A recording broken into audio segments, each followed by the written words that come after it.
Hey guys, tonight we begin with the hidden daily life of servants inside the Palace of Versailles, where the most magnificent building in the world ran entirely on the broken sleep and aching feet of people who were not allowed to be tired. Then we move to the extraordinary story of Françoise de Maintenon, a woman who rose from near slavery to become the secret wife of the Sun King himself, which is the kind of career trajectory that makes modern networking look like an amateur operation. After that, you will spend an evening as a lady's maid to a noblewoman at Versailles, a role that required the stamina of a soldier, the discretion of a spy, and the ability to lace a corset while simultaneously pretending you cannot hear anything being said in the room. And finally, we take a long, careful look at the gap between what Versailles was supposed to be and what it actually was, which includes considerably more human waste than the paintings suggest.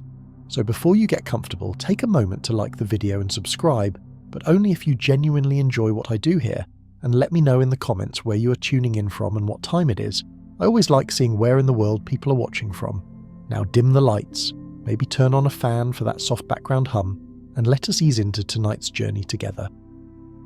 You wake up before the palace does, not before the people inside it, because the people inside it never really stop moving, but before the official, ceremonial, choreographed version of the palace that everyone is supposed to see. That version has not started yet. You are already here. Your sleeping space is not what anyone would describe as a room.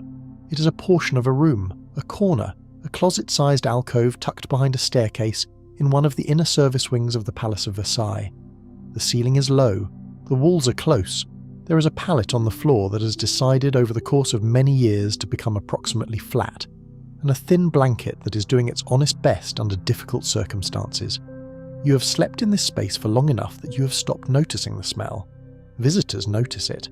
You have moved past that particular awareness entirely. It is still dark outside and cold, genuinely cold, in the way that stone buildings in winter are cold, which is to say thoroughly and without apology. The heat from the grand fireplaces downstairs, the ones burning constantly to maintain the appearance of warmth in the state apartments, does not reach you up here. It was never intended to. Those fireplaces are for the nobility. You're adjacent to the palace's grandeur in the way that the scaffolding is adjacent to a cathedral, necessary, invisible, and not invited to the service. You sit up slowly. Your body registers several complaints, none of them new. Your lower back has developed a settled professional quality of ache that you have come to regard as a companion rather than a symptom. Your hands are cold enough that closing them into fists requires deliberate effort. You have learned to do this quietly, to move through the dark of early morning without making sounds, because the walls in the servant quarters are thin and noise travels, and someone is always sleeping on a different schedule than you. And disturbing them is the kind of small unkindness that accumulates into real hostility over the months and years of a life spent sharing cramped quarters with the same 24 people indefinitely. Welcome to your morning at Versailles. You pull on your clothes in the dark. Not because you enjoy dressing in the dark, but because there is no candle to spare for the act of getting dressed, and you know where everything is anyway. The dress, the apron, the cap, the stockings. Each piece is where you left it the night before, folded with a care that has nothing to do with sentiment and everything to do with not being able to find things when you are still half asleep and already late. You are always already late. Lateness is a structural feature of your existence, not a personal failing. The palace's demands begin before any reasonable person could be expected to be fully conscious, and this is simply understood. By the time you have tied your apron and settled your cap, other sounds are beginning to filter through the walls and floors, the soft percussion of a place that never fully sleeps beginning to stir toward its daytime version. Footsteps in the corridor, a door somewhere closing not quite quietly enough, the distant sound of water being moved in large quantities, because the palace requires extraordinary amounts of water every morning for reasons that will occupy your next several hours. You step out into the corridor, which is narrow and dimly lit by a single lamp that someone else has already attended to, and you join the quiet flow of people all moving in the same general direction, all wearing the same general expression, which is the expression of people who are awake because they have to be, and not because any part of them has made peace with the idea. The Palace of Versailles employs, at any given point during the reign of Louis XIV, somewhere in the range of 10,000 people. Not all of them sleep on the grounds. Many live in the town of Versailles itself and make their way to the palace each day. But the numbers that do sleep inside, the household servants, the ladies' maids, the valets, the kitchen workers, the guards, the footmen, the laundresses, the stable hands who sleep near the stables because the horses require attention at hours that make carriage arrangements impractical, add up to a population that would constitute a small city on its own. And like all small cities, it has its hierarchies, its neighbourhoods within neighbourhoods, its quiet territorial tensions and established routines that everyone understands and no one has written down. You're not at the top of this internal hierarchy. You're aware of this the way you're aware of your own heartbeat. Not as a thought you have, but as a condition you inhabit. Above you are the upper servants, the head stewards, the first ladies in waiting, the personal valets of the king and princes, people whose proximity to power has given them their own secondary power, people who can make your life considerably worse with a few words to the right person. Below you are the scullery workers, the stable cleaners, the people who carry things from one part of the palace to another all day, and are not asked their names by anyone. You are somewhere in the middle, which means you have just enough to lose to understand the importance of not losing it. The corridor leads you down a flight of stairs and into the broader service areas of the palace, and this is where the morning begins in earnest. The kitchens are already running. They have been running since before you woke, which means someone has been awake longer than you, working harder than you, and starting a fire in a hearth the size of a small room in order to heat the water and begin the first preparations for a breakfast service that will unfold according to a schedule of such precision that it has its own name and its own ceremonial weight. The King's Lever, the formal rising of Louis XIV, is not a simple matter of a man getting out of bed. It is a ritual, a performance, a carefully choreographed sequence of events in which the most powerful monarch in Europe is dressed, washed, and prepared for the day in front of an audience of courtiers who consider witnessing this process a privilege. The first gentleman of the bedchamber wakes the king. The Grand Chamberlain presents the royal dressing gown. Courtiers of varying rank are admitted in waves, each wave corresponding to a different stage of the king's preparation, until finally the king is dressed, has said his prayers, and is ready to begin the public performance of being Louis XIV for another day. All of this requires water, towels, clothing in a specific state of preparation, candles, small meals, and a dozen other items that have to be in exactly the right place at exactly the right moment.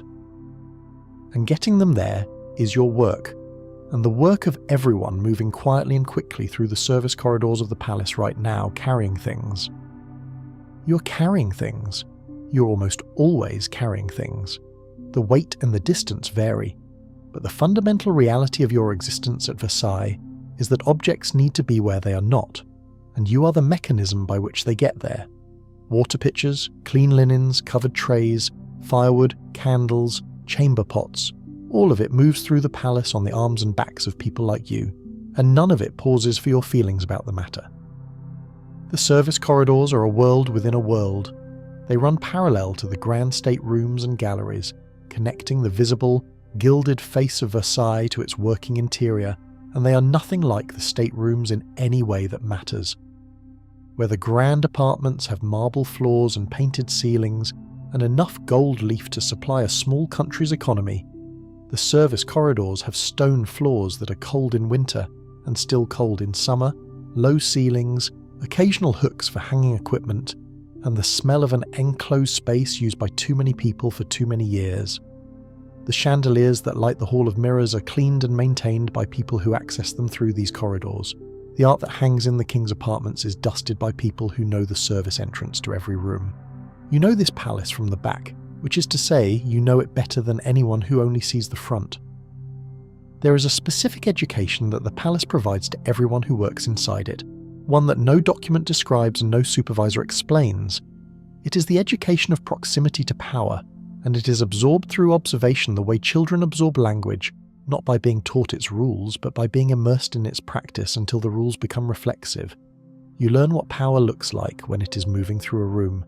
You learn what it looks like when it is performing and when it is not. You learn the difference between a man who has power and a man who is representing someone who has power, and the difference matters because treating one as if he were the other is a mistake that costs you.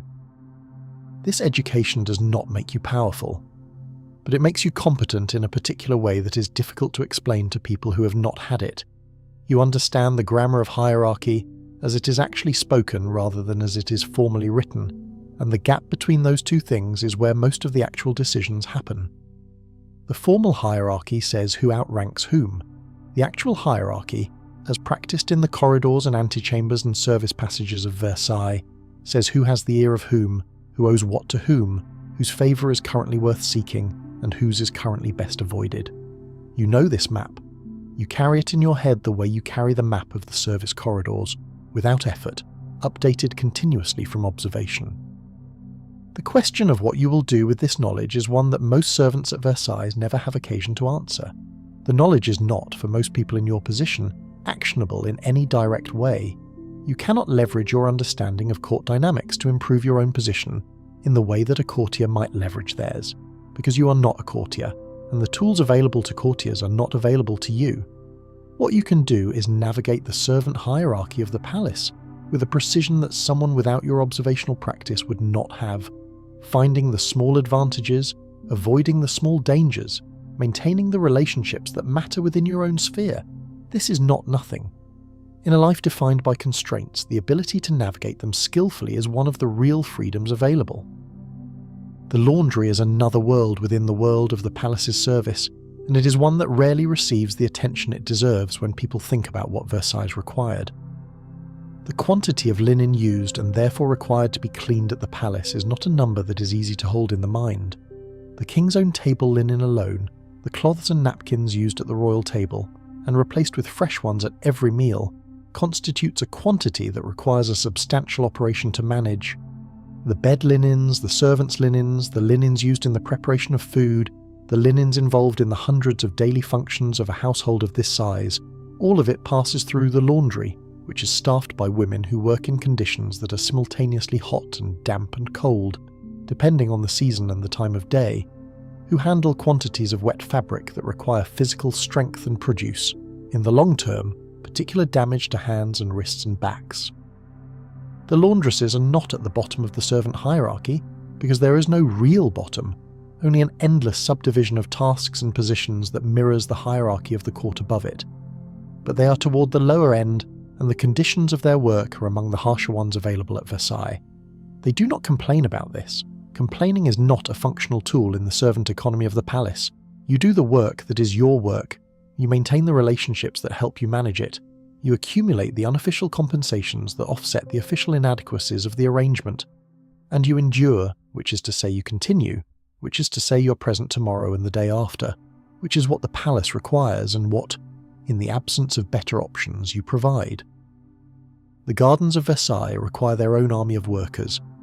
The formal gardens, with their geometric parterres and clipped hedges, and precisely maintained alleys, and the hundreds of statues and urns and water features, require continuous labour in a quantity that the visual simplicity of the finished landscape completely conceals. Gardeners work in teams managed by the premier jardinier, the head gardener, who was in Louis's time André Le Nôtre, one of the great design minds of the century, whose vision for the gardens was total, and whose standards were exacting, and whose instructions were followed because they were his, but also because the king expected the gardens to be perfect at all times, which is a standard that does not leave room for lapses. The gardeners who maintain Le Nôtre's design work in all weathers. They trim hedges by hand, they replant parterres when the seasons require it, because the formal gardens are not the kind of landscape that maintains itself, and any suggestion that they are is itself part of the design, the illusion of effortless order being one of the primary things the gardens are designed to produce. They manage the water for the fountains, they clear the paths, they replace the gravel when it has been tracked elsewhere, they maintain the statuary, they plant and thin and harvest the kitchen gardens that supply the palace with vegetables and herbs, and they do all of this in the shadows of the grand design, unseen when the king is walking in the gardens, visible only to each other and to the people who hire and manage them. The horse population of Versailles is another logistical reality that the paintings never quite capture.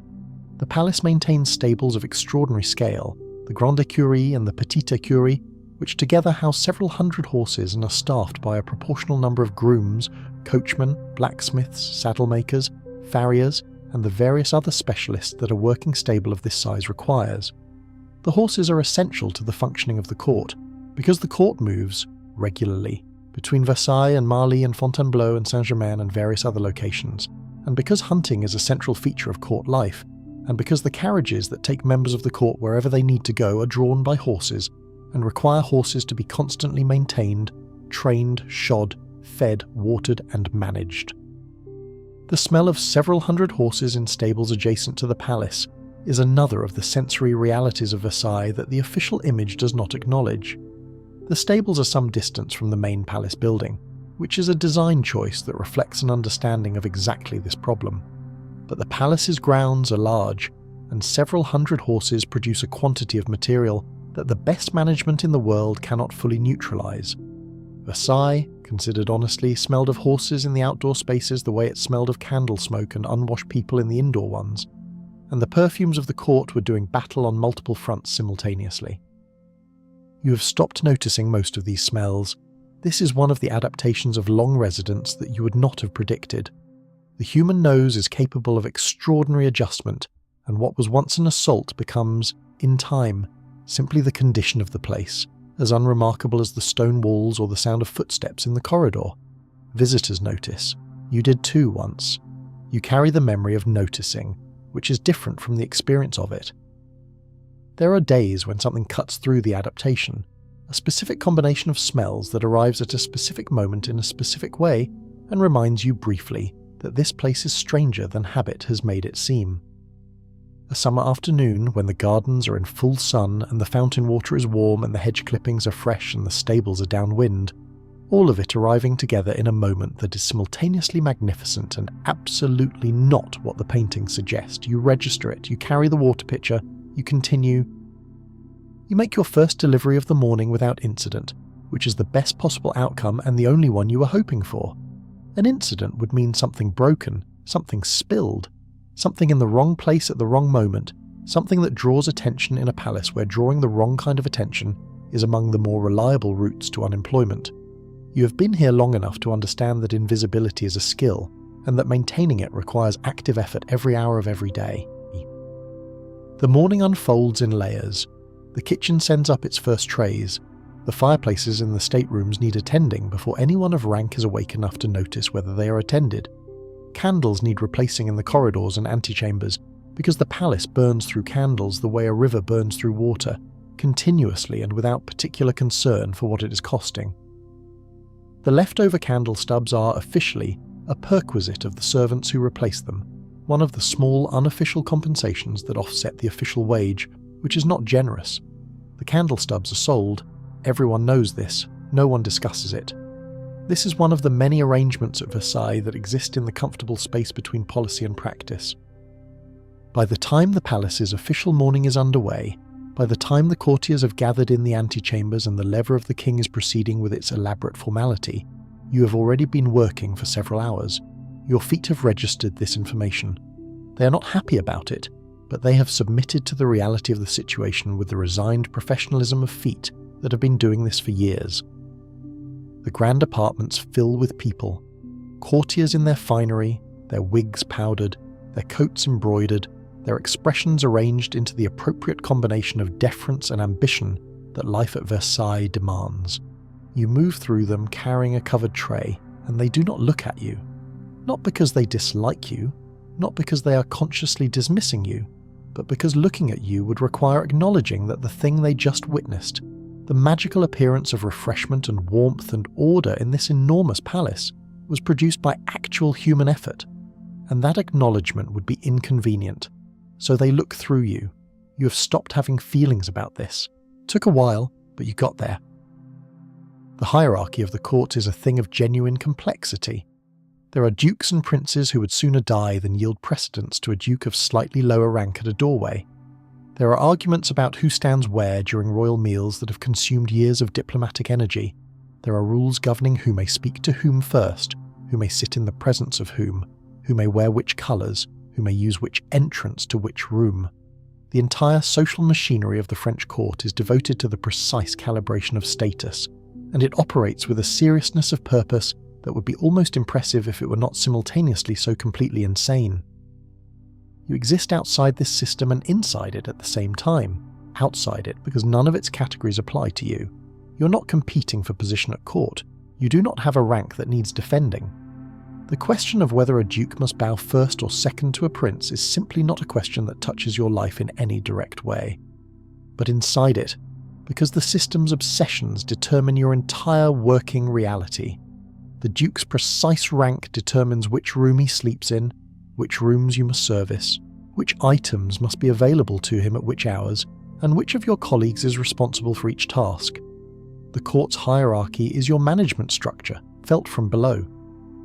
By mid-morning, the palace has shifted into its daytime rhythm, and your work shifts with it.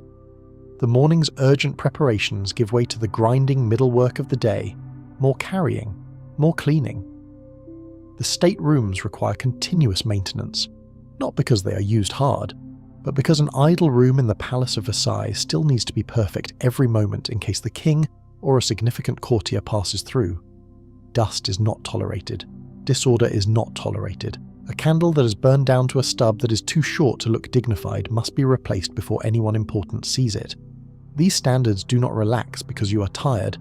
They are in fact completely indifferent to whether you are tired. The midday meal is not a significant event in your day. You eat when there is a moment, which is not always, and what you eat is what the kitchen produces for the staff, which is adequate in the way that shelter in a rainstorm is adequate, meaning it addresses the most immediate version of the problem without aspiring to anything beyond that. The food in the kitchens of Versailles is extraordinary, because it has to be, because feeding the king and the court at the level the king and the court expect requires genuinely skilled people doing genuinely skilled work. None of that applies to what you eat. You eat bread and whatever is in a pot, and you eat it quickly, standing up in a room you share with 17 other people, who are also eating quickly, standing up, and you return to work. The afternoon brings its own requirements. Depending on what events are scheduled at the court that day, your duties shift. A formal dinner requires a different set of preparations than a morning of receiving visitors, which requires a different set than an evening of music in the state apartments, which requires a different set than the days when the court moves to Marly or Fontainebleau, which it does regularly, because the king enjoys variety, and the king's enjoyment of variety is something that requires the entire machinery of the household to pack, transport, set up, and then reverse. The moving of the French court from one palace to another is a logistical operation of stunning complexity, and it is performed by people like you under time pressure without acknowledgement, with the expectation that everything will be perfect on arrival. The afternoon light in the palace is something you notice in the way that people who spend most of their day indoors notice light, which is to say with a particular attention to the angle of it, the quality of it, whether it is the kind of afternoon that will make the candles in the gallery look properly warm, or the kind that will make the rooms feel dark earlier than expected and require additional illumination. This is the kind of thing you know without thinking about it. The palace has made you observant in ways you were not before, because in a place where everything must be perfect at all times, the ability to notice what is about to go wrong before it does is a survival skill. The evening is when the palace reaches its full performance. The formal dinners, the entertainments, the gaming, the promenades. The king moves through his apartments surrounded by courtiers, and the evening unfolds with the grandeur that all of Versailles was designed to project. The Hall of Mirrors blazes. The music is impeccable. The food arrives at the precise moment it is supposed to arrive, perfectly presented at the correct temperature, without any visible indication of the extraordinary human effort required to achieve this. That invisibility is the point. The palace is a machine for producing the impression that luxury arrives effortlessly, that beauty requires no labour, that the king exists in a world where his comfort is simply the natural condition of the universe. You are still working. By the time the last of the formal events has concluded, by the time the courtiers have retired to their own apartments, and the king has been attended through his coucher, his formal going to bed, which is as ceremonious as his rising, and attended by an equally ranked audience of witnesses who consider standing in a room while a man takes off his coat to be a mark of social distinction, by the time all of this is done, you have been awake and working for somewhere between 15 and 17 hours. Your feet are providing detailed feedback on this situation. Your back has moved past complaint and into a kind of dull, resigned commentary that you have learned to interpret as your body's way of managing expectations. You make your way back through the service corridors, which are quieter now but not quiet because the palace never fully quiets. Other staff are still moving. The overnight attendants are taking their positions. The kitchens are in a lower register of activity but not stopped because the palace's next morning begins tonight, in the sense that preparations that require time begin before the need for them arrives. Someone is always on duty. Someone is always carrying something. You reach your alcove. The pallet is exactly as you left it, which is to say thin, approximately flat, and available. You sit on it for a moment before lying down, because your body needs a moment between standing and horizontal, and this is one of the few moments in the day that belongs entirely to you. If you like the video so far, please leave us a like and a sub. A sub to the channel helps us make more videos for you to watch and keep the channel alive. Nothing is required of you in this moment. Nothing is moving. Nothing needs to be carried. You lie down. The ceiling is close. The walls are close. Somewhere in the palace, a clock strikes the hour, distant and muffled, a sound that tells you that tomorrow will begin before you have finished sleeping. You pull the blanket over yourself, and it does what it can, which is not much but is something. And this is the Palace of Versailles at night. From the inside of it, the real inside, the part behind the mirrors and the gold and the formal ceremonies, it is cold and close and quiet in the way that a place full of tired people is quiet. And somewhere far above you, in apartments that require 24 people to service and that glow with candles and silk and gilded furniture, the court of the Sun King is going to sleep too, but their going to sleep looks nothing like yours. And tomorrow before they wake you will already be working. That is the arrangement. That is what it costs to make a palace look like heaven. It costs this. It costs the sleep and the time and the aching feet of people whose names the paintings never recorded. And the palace has never once paused to apologize for that. The thing you learn first about the palace, before you learn the roots and the protocols and the hierarchies, is that it breathes, not in any poetic sense, literally. The stone itself exhales, in winter a cold that comes up through the floors and settles into ankles and knees, and in summer a dusty warmth that accumulates in the upper rooms and the attic spaces where many of the lower servants sleep, turning those rooms into a slow, dry pressure that makes sleeping difficult and waking worse. The palace is a living thing in the sense that it has its own climate, its own seasons within seasons, its own microgeography of warmth and cold that experienced servants learn to navigate, and new arrivals do not know enough to be prepared for. You're no longer a new arrival. You have been here long enough to know which corridors have cross drafts in February, which stairwells hold the cold deepest, which service door lets in a rush of garden air when the wind is from the west. You carry this knowledge the way you carry your keys, automatically without thinking about it, and yet it is genuinely useful every single day. The keys matter, not everyone has them.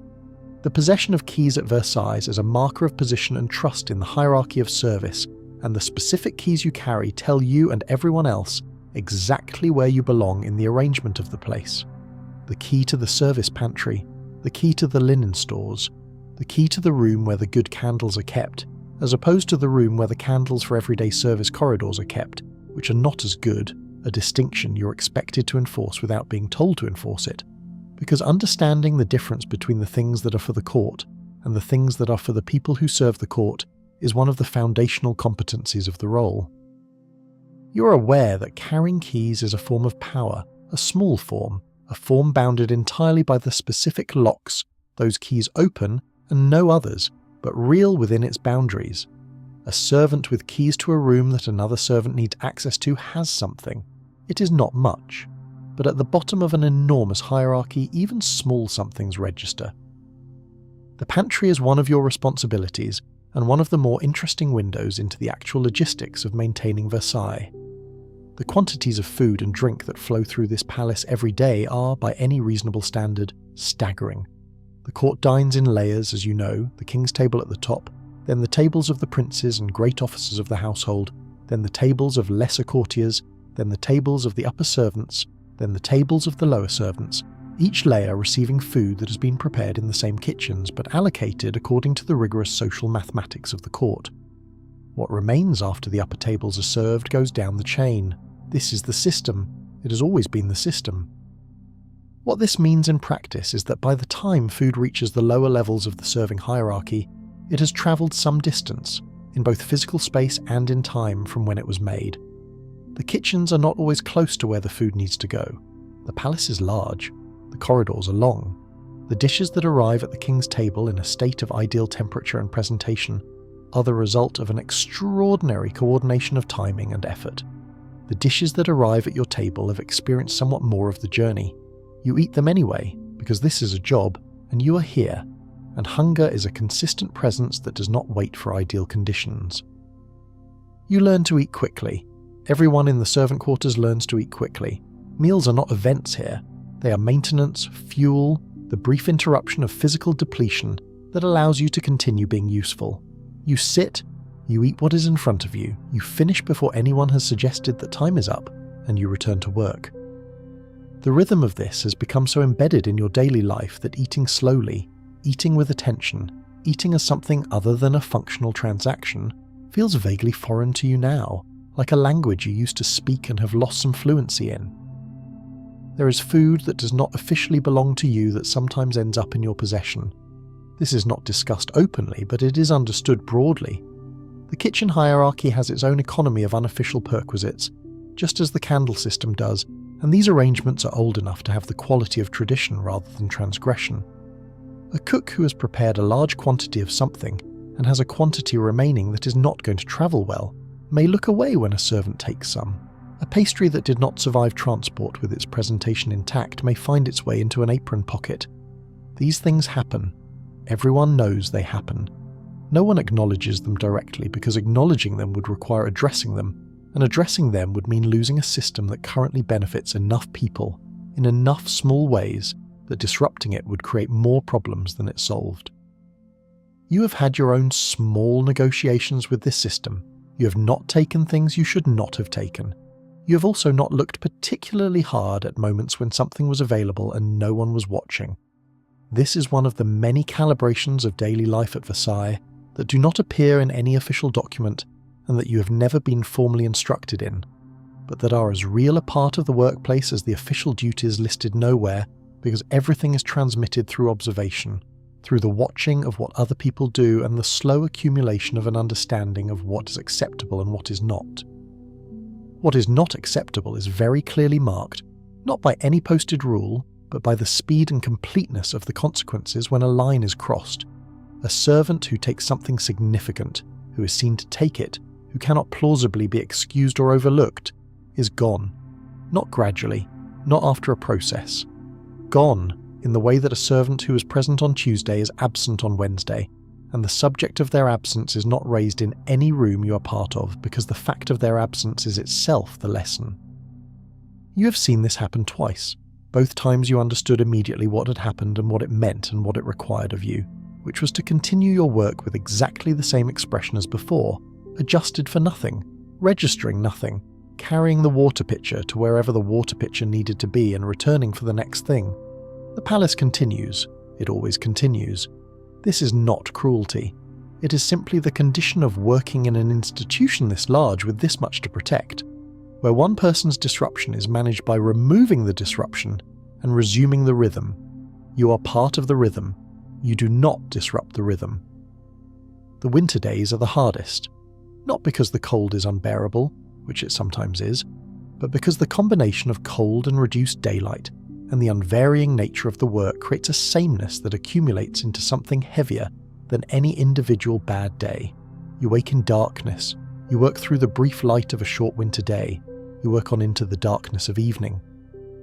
The palace generates its own warmth in the staterooms and the king's apartments and the spaces that matter, but it does not generate warmth in the service corridors, in the stairwells, in the attic rooms where the lesser servants sleep. The cold is simply there, every morning, a condition of the life, and you layer your clothing and tuck your hands into your sleeves when they are not occupied and keep moving, because moving generates warmth that standing still does not. The long winter evenings bring their own compensations, in the sense that the servant quarters have a social life that the state apartments do not see, and would not understand if they did. When the formal obligations of the day are done, when the last tray has been delivered and the last fire attended and the last chamber pot emptied and cleaned, There is sometimes an hour or two before the lights must go out when the people in the corridor sleep, the way people in enclosed spaces always eventually do, which is with a particular intimacy that the proximity of their circumstances makes inevitable. Stories are told, opinions are held, judgments are passed. The court is watched from below with an attention and a frankness that the court itself would find startling. You know things about the courtiers that their own households do not know and would pay to know. You know which great lady weeps in her room after her husband has visited and left. You know which young nobleman has debts so serious that his valet has started accepting small loans from the other servants in order to maintain the appearance of solvency on his behalf. You know which of the king's favourites has been out of favour for 3 weeks, in a way that has not yet been officially acknowledged but that everyone in the inner service knows because the quality of the attention being paid to her apartments has quietly shifted. You know these things because you are in the rooms, and you are in the rooms constantly, and you are invisible to the people whose rooms they are. This knowledge is not power exactly, not the kind of power that translates into anything you can spend or deploy, but it is something. It is the private possession of a clearer understanding of the place than the place has of you, and there is a dignity in that, a quiet dignity that no one would put in a painting, but that is real, that is yours, that belongs to the years of early mornings and cold corridors and aching hands that purchased it. The seasons turn. Summer comes to the gardens, and you see it from the service windows as you pass, the extraordinary formal gardens laid out in their geometric perfection, the fountains playing on the days when the water pressure is managed to allow it, the courtiers promenading along the alleys in their summer finery, the whole spectacle of Versailles in its most confident and brilliant presentation. From a service window, at a distance, moving quickly past, it is genuinely beautiful. You permit yourself a second of acknowledgement, then you move on. There is a moment in every long service that comes not as a crisis and not as a revelation, but as a simple quiet fact. The moment when you understand that this is your life, and you are not waiting for it to become something else. You are not here temporarily. You're not in the middle of a story that will eventually resolve into a different kind of story. This is the story. The palace is not the background of your life. It is your life.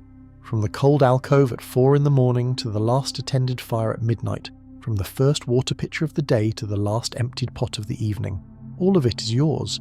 It is not what anyone would choose if they were choosing from a list of good options. But it is something that has been yours long enough to know, and that knowing has its own weight, its own texture, its own specific shape of belonging that is not quite happiness, but is not quite its absence either. You carry the pitcher down the corridor. The corridor is the same corridor it was yesterday. It will be the same corridor tomorrow, and you walk it with the economy of motion that comes from having walked it 1,000 times, with a body that has adapted to its demands so completely that the adaptation has become indistinguishable from the self. There is one more thing about the arrangement at Versailles that the official version of history has always been careful to gloss over. The palace you live in, the palace everyone lives in, smells. Not faintly, not occasionally. It smells in a sustained, complex and comprehensive way that would be immediately apparent to any modern visitor, and that contemporaries navigated with a combination of perfume, resignation, and a willingness to locate the problem elsewhere. But we are getting ahead of ourselves. There is a story to tell first. A story about a woman who understood Versailles better than almost anyone else inside it, and who used that understanding to rise further than anyone thought possible from where she started. Françoise d'Aubigné was born in a prison. Not metaphorically, not in the loose sense that people sometimes use that word to describe difficult circumstances. Literally in a prison, the prison of Niort in 1635, where her father, Constant d'Aubigné, was being held for crimes that included counterfeiting, violence, and the general mismanagement of his own life in ways that had become other people's problems. Her mother was visiting at the time. The timing was not ideal. The circumstances of Françoise's birth were a preview of everything that would follow for the next several decades, which is to say, she arrived in the world in a situation not of her making, surrounded by the consequences of other people's poor decisions, with nothing to her name and no particular reason to expect that this would change. It changed, but it took a very long time, and it required Françoise to be several things simultaneously that most people would find exhausting to be even one of: patient, intelligent, beautiful, devout, charming, politically astute, emotionally controlled, and unwilling to disappear even when every structural force in her world was pointing her toward obscurity. Her father died when she was young. Her mother followed, leaving Françoise in the custody of relatives who were not particularly interested in the responsibility, and made this clear in the ways that people who do not want a responsibility make these things clear, which is to say through neglect and inconvenience rather than cruelty, though the distinction matters less than it might seem when you're the child on the receiving end of it. She was sent to a convent for a period, which was a common disposal for inconvenient girls in 17th century France, and she received there the kind of education that was available to girls in that context, which was more than nothing, and less than what her intelligence deserved. She came out of these years with two things that would define everything that followed: a genuine, deeply held Catholic faith that was not the performed piety of court life, but something that lived in her, and cost her real things over her lifetime, and an understanding of how to read a room, how to assess what people wanted, how to position herself within the social currents around her, that came from years of being in rooms where the wrong move could mean being sent away with nowhere to go. She was beautiful. This mattered in 17th century France in ways that are neither subtle nor surprising, and pretending otherwise would be dishonest. Beauty was a form of currency, and Françoise possessed it, and she was not naive about its value, but she was also smart enough to understand that beauty alone, in the Paris of the 1650s and 60s, was an asset with a limited lifespan and no guarantee of return. She needed more than beauty. She needed position, and position required strategy. Her first marriage was to Paul Scarron, a poet, playwright and wit of considerable reputation, who was also considerably older than she was, and afflicted by a debilitating illness that had confined him to a chair for the better part of his adult life and would eventually kill him. He was not by any obvious measure a romantic match. He was funny, brilliant, widely respected, and the centre of a lively literary circle that included some of the most interesting minds in Paris. And he offered her something she had never had and desperately needed: a name, a home, a place in society, and the protection of being someone's wife rather than no one's ward. She married him at 16, which was not unusual for the time. She cared for him with a genuine attention that contemporaries noticed and remarked on, because the circumstances of the marriage made many people expect less from her. Scarron died after several years, leaving Françoise widowed and in difficult financial circumstances, because a poet's estate in the Paris of the 1660s was not, as a rule, the foundation of lasting economic security. She was in her mid-20s, widowed, not wealthy, and once again in a position where other people's decisions had left her in a precarious situation that she had not created. And then came the connection that changed everything, though it did not look like it at the time. Through the social networks she had cultivated in the Scarron years, Françoise was offered a position as governess to the illegitimate children of King Louis XIV and his mistress Athénaïde de Montespan. The offer was unofficial, clandestine, because the existence of royal bastards had to be managed quietly, and the woman managing them had to be someone trustworthy, discreet, and capable. The pay was good. The position was secret. The employer was the most powerful man in France. She accepted. What followed was years of work that was simultaneously important and invisible, which was a condition Françoise knew something about. She cared for the children, educated them, managed their household with competence and warmth, and did all of this while maintaining the silence that the situation required. The children thrived under her care. This was noticed. By the time Louis acknowledged his illegitimate children and brought them closer into the court's life, the woman who had raised them was suddenly visible in a place she had previously been hidden. Louis noticed her. This was, on the surface, a complicated development, because Louis noticing women had a pattern and a trajectory that most women at Versailles understood, and that Athénaïde de Montespan understood very well, having occupied the position of noticed woman herself for many years. The king's attention was flattering, powerful, and came with costs that varied considerably depending on what you were willing to negotiate. Françoise was not willing to negotiate in the way that most women in her position would have been expected to. She was deeply religious.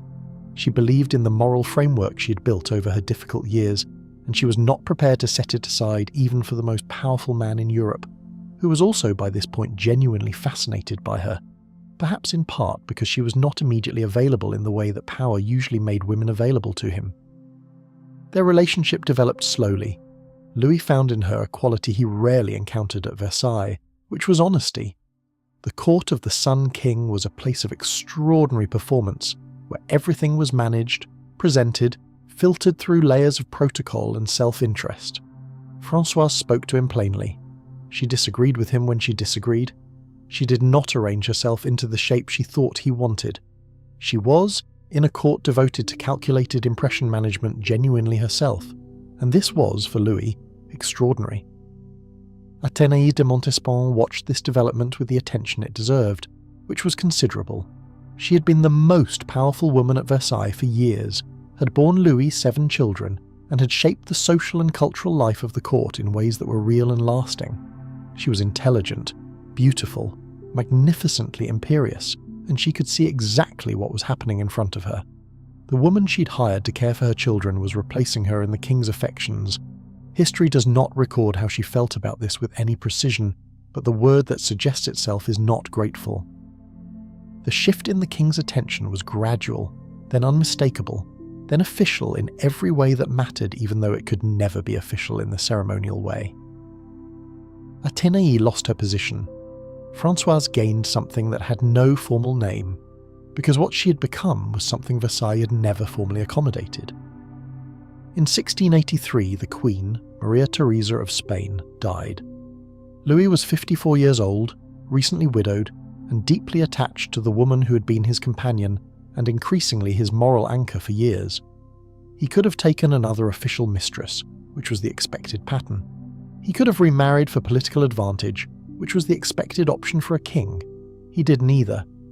Instead, in what was almost certainly a secret ceremony, conducted either later that year or in early 1684, Louis XIV of France married Françoise d'Aubigne, the prison-born daughter of a criminal, the widow of a crippled poet, the former secret governess of the king's illegitimate children. The marriage was never acknowledged publicly. It was never announced. The title she was given, Madame de Maintenon, was a name, not a position. She appeared at court, but never as queen. She sat near the king during official functions, but never beside him in any ceremonial capacity. She was everywhere and officially nowhere, the most powerful woman in France and the least formally acknowledged. And she used her position with extraordinary care. She was not Athénée, interested in drama and spectacle and the pleasures of visible power. She was Françoise, interested in influence and policy and the long, patient work of actually shaping outcomes. She was deeply involved in the religious direction of Louis's later reign, in the revocation of the Edict of Nantes, which removed protections for French Protestants and caused enormous suffering, a legacy she bears with complexity, since she genuinely believed in the religious unity she helped pursue, even as its effects were catastrophic for tens of thousands of people. She founded the school at Saint-Cyr, an educational institution for poor girls of noble birth, the first of its kind, and poured into it the energy and care that she had always had for children who needed what she had once needed, which was somewhere to learn and someone to take them seriously. She outlived Louis by 4 years. When he died in 1715, the reign that had defined an era ending in the long, quiet dissolution of an old man's final days, Françoise was present. She had been present for so long, in so many rooms, for so many conversations that history only knows partially, that her absence from the official record is itself a kind of document. She withdrew to Saint-Cyr and died there in 1719, in the school she had built for girls who had no one else to build anything for them. Her story is a Versailles story, which means it is a story about performance and power, and the gap between what is officially acknowledged and what is actually true. She was never queen, she was always the most important woman in France. These two things coexisted for 30 years and were never resolved, because Versailles was a place built on the management of appearances, and Françoise d'Aubigne had spent her entire life understanding exactly how that management worked. The palace that Françoise navigated with such precision is the same palace you're about to enter for the second time tonight, not as a servant carrying water pitchers through service corridors, as something slightly different, something that required a different kind of endurance, a different set of skills, and a level of discretion so complete that it had to become reflexive, because there was no room at Versailles for a moment of carelessness. The years between Scarron's death and the offer of the governor's position were not easy years, but they were years that Françoise did not waste. She moved in the literary and intellectual circles of Paris that her marriage had opened to her, and she maintained those connections with a careful attention after Scarron was gone, because she understood something that many people in her position might have overlooked. The connections were hers, not his, not gifts that reverted to the estate on his death. They were relationships she had built, conversations she had had, and impressions she had made on people who mattered, and those things did not expire. She was poor in the period after Scarron's death, genuinely poor in ways that required practical solutions and not philosophical adjustment. She applied for a pension from the crown, as widows of men who had served French culture in some capacity sometimes did. If you like the video so far, please leave us a like and a sub. A sub to the channel helps us make more videos for you to watch and keep the channel alive. Modest but real. She managed her small income with the precision of someone who has no margin for error and knows it. She presented herself, always, as a woman of learning and refinement and genuine faith, because this was what she was, and because it was also useful, and she was not naive about the relationship between the two. The offer from Athénée de Montespan came to her through mutual acquaintances, and it came with the kind of information that made the offer comprehensible, even though its subject matter was officially secret. Everyone in the relevant circles of Paris knew, or suspected, or had heard enough to be certain, that Louis XIV had illegitimate children, and that they were being cared for somewhere outside the formal structures of the court. The need for a suitable woman to manage their education was real, and the qualifications required were specific: intelligence, discretion, genuine warmth with children, Catholic faith that was not merely performed, and the ability to disappear from public life without drawing attention to the disappearance. Françoise was exactly suited. She took the position, and she disappeared, at least from the Paris social life she'd been cultivating. This was the sacrifice the role required, and she made it, which tells you something about what she prioritized when forced to choose. Not visibility, not the pleasures of Paris intellectual life, the children, and the security the position offered, and perhaps already some sense of what proximity to the king's household, even indirect proximity, might eventually mean. She loved the children. This is not a courtly narrative. It is a documented fact in the sense that the evidence for it comes from multiple directions and from people who had no reason to fabricate it. She wrote about them. She worried about them when they were ill. She argued for them when their father's attention was inconsistent, which for a man managing an empire and a complicated personal life it sometimes was. The children thrived, and when Louis began to acknowledge them more formally, he could see the quality of the person who had raised them, and the quality was obvious. When Françoise entered the court's view more directly, she encountered Athénée de Montespan in person, and the encounter was one of those extraordinary situations that history produces occasionally, where the person being replaced and the person doing the replacing occupy the same rooms for years, with perfect mutual awareness of what is happening and perfect social obligation to maintain the forms of cordiality. Athénée was not a small personality. She was grand, brilliant, imperious, and she had used her position at Versailles to shape everything from architecture to fashion to the cultural priorities of the court. She was also watching her position erode, slowly but unmistakably, in favour of a woman she had herself introduced to the household. There is a particular kind of complexity in this situation that resists simple characterization.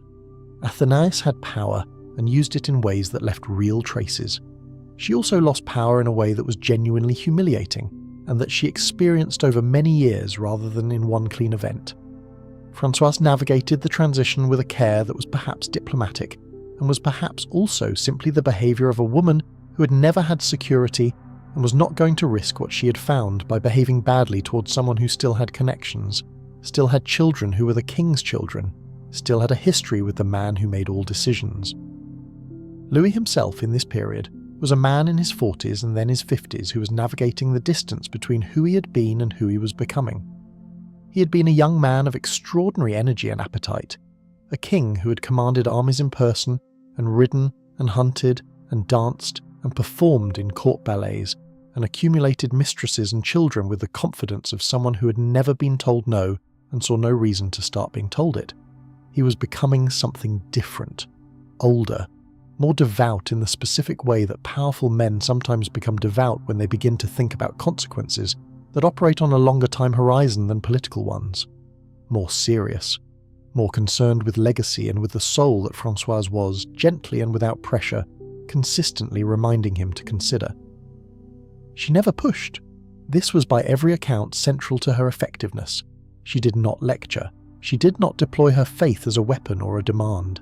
She held it as something she genuinely had, and when Louis wanted to discuss it, which he increasingly did, she was there and engaged and honest.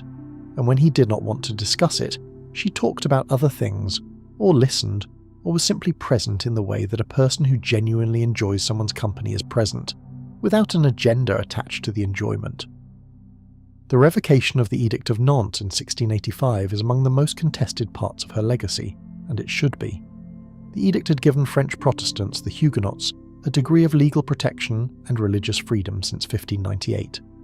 Its revocation removed those protections, outlawed Protestant worship, forced conversions, and drove between 200,000 and 400,000 Huguenots out of France, depending on which historical estimates you use, an exodus that cost France significant economic and intellectual resources and caused enormous personal suffering for the people who lived through it. Françoise genuinely supported the revocation. She believed in the unity of the kingdom under a single faith. This belief was sincere. It was also, in its consequences, catastrophic for tens of thousands of people. This is the kind of historical complexity that does not resolve into a clean verdict. She was a woman of genuine goodness in many respects and of genuine harm in this one, and the harm was not incidental to her character, but connected to it, connected to the same faith and the same certainty that she applied to the best things she did. People who do terrible things for sincere reasons are harder to account for than people who do them for cynical ones. History asks you to hold both things at once and not look away from either. Saint-Cyr, the school she founded in 1686, is the counterweight, not in any simple moral arithmetic, but as evidence of what she cared about when she was free to act on her own priorities rather than on the king's. The school was designed to educate girls of noble but impoverished families, the category of person that Françoise had once been, providing them with real learning and real skills and real prospects in a world that otherwise offered girls of that specific situation very little.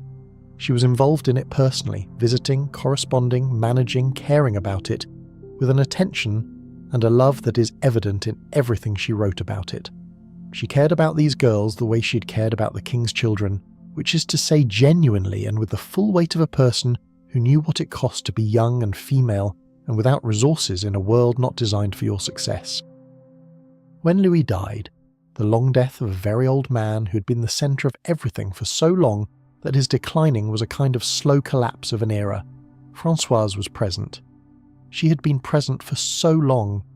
She withdrew almost immediately to Saint-Cyr because there was nothing for her at Versailles once the person who had been her world for 30 years was gone, and because the new court, the regency that followed, had its own arrangements and its own people, and no particular need for the previous king's private wife, who had no official existence to begin with. She died at Saint-Cyr in 1719, at the age of 83, which was an extraordinary age for the period. She had outlived Louis by 4 years, outlived most of the people who had known her in the Scouron years, outlived the version of France that had produced the world she had navigated so carefully. The girls at the school attended her funeral. The institution she had built continued after her, doing the work she had designed it to do. History has not always been generous to her. She appears in the historical record in ways that depend largely on whose record you are reading. The hostile accounts, many of them written by people who resented her influence over Louis, or who found her piety oppressive, are vivid and unkind and not entirely inaccurate. The sympathetic accounts, many of them connected to Saint-Cyr, are warm and admiring and also not entirely inaccurate. The truth, as it tends to be, requires holding both sets of evidence and refusing the comfort of a single verdict. What is not in dispute is the trajectory, from a prison birth to the side of the most powerful man in Europe, from poverty to the founding of an institution, from invisibility to the unofficial centre of the court of the Sun King for 3 decades. That journey was not luck. It was not beauty alone, though beauty helped. It was intelligence and patience, and the specific kind of will that does not break under conditions that would have broken most people, and that does not become cruel under conditions that make cruelty the easier path. She was a person of genuine substance in a world full of performance. And Versailles, which was the ultimate machine for managing performance, met in her someone who could see behind it clearly, who had always been able to see behind it clearly and who chose, for reasons that were her own, to stay inside it anyway. You are a lady's maid to a noblewoman of the French court, and your evening has not yet begun. Your mistress is a woman of middle noble rank, not the higher circle, not a princess of the blood, not one of the official ladies in waiting to the Queen, but well placed enough to have apartments at Versailles, well connected enough to matter at court, and well aware enough of her position to care about it with an intensity that you have come to understand as simply the ambient condition of her existence. Rank at Versailles is not something people think about sometimes. It is what they think about all the time. It shapes every decision, every relationship, every item of clothing, every word addressed to every person in every room. And your job is to help your mistress navigate all of it, with her face perfect and her dress immaculate, and her composure absolutely unbroken, regardless of what is happening underneath any of those surfaces. You have been awake since before she has. This is not a coincidence. This is the job. The morning begins with the preparation of your mistress, which is not the simple act of getting dressed that it might sound like from a distance. A noblewoman at the court of Louis XIV does not simply put on clothing. She assembles an argument. Her dress is a statement about her wealth, her taste, her connections, her ambitions, and her understanding of court protocol on this particular day, given whatever specific events are scheduled, and the argument must be coherent from every angle, because every angle will be evaluated. The court watches. The court always watches. This is the point of the court. It is an audience for itself. So before your mistress is even fully awake, you have already assessed what is on the day's schedule, which rooms she will be in, who she will see, which of those people outrank her and must therefore be dressed toward, which outrank her so thoroughly that the gesture would be transparent and must therefore be dressed past, and which she's trying to impress in ways that require a specific calibration of elegance and effort that suggest wealth without desperation. These are not simple calculations. You've been making them for long enough that they happen quickly, but they have never become simple. The actual mechanics of dressing a noblewoman of this period are substantial. The chemise comes first, fine linen against the skin, a good quality one, because the quality of a woman's chemise is something other noble ladies notice and assess and remember. Then the stays, which you lace with a practiced efficiency that minimises the time your mistress has to stand still in a partially dressed state, which she does not enjoy, not because she is modest, but because standing still in a partially dressed state is a moment of vulnerability, and Versailles is not a place where you offer vulnerability if you can help it. The lacing requires pressure and accuracy simultaneously. You've developed the arm strength for this. You do not remark on having developed it. Then the petticoats, layered according to the day's dress, because the shape of the outer skirt depends on the support underneath, and the shape matters because the shape is part of the argument.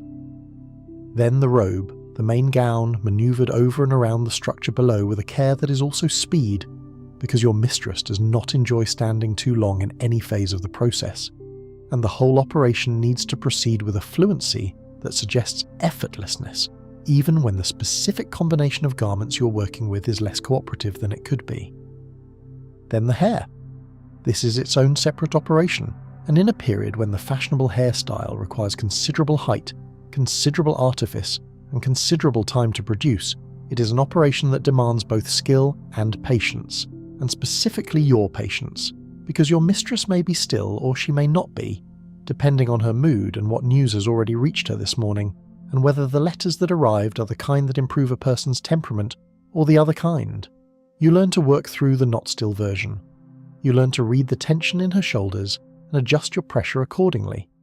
You learn to speak in a tone that is calming without being patronizing, because your mistress is an intelligent woman and she would find being talked to like a nervous horse considerably more irritating than whatever is already irritating her. You apply the powder and the patches. The powder covers the face in the pale complexion that court fashion demands, and the patches, small pieces of black silk placed at specific points on the face and throat, are not random decoration. Their placement has a grammar. A patch near the eye suggests passion. One at the corner of the mouth suggests flirtation. One at the temple is called the assassin, which tells you something about the register in which these things are communicated at Versailles. Your mistress has preferences about placement, and those preferences sometimes change based on who she expects to see that day, and you remember these things without being told to remember them, because forgetting them would be a version of failure. The perfume is applied last. This is not an aesthetic choice, it is a practical one, in the sense that much of what happens at Versailles in any given day produces smells that are not pleasant, and perfume is the social technology by which people of the court maintain the fiction that they exist in an environment of fragrance, rather than an environment of fragrance applied heavily over an environment of the opposite. Your mistress has a signature scent. You know which bottles are for which occasions. You know how much to apply, which is enough to be apparent without being so much that it becomes a comment on the underlying situation, which it is not done to comment on.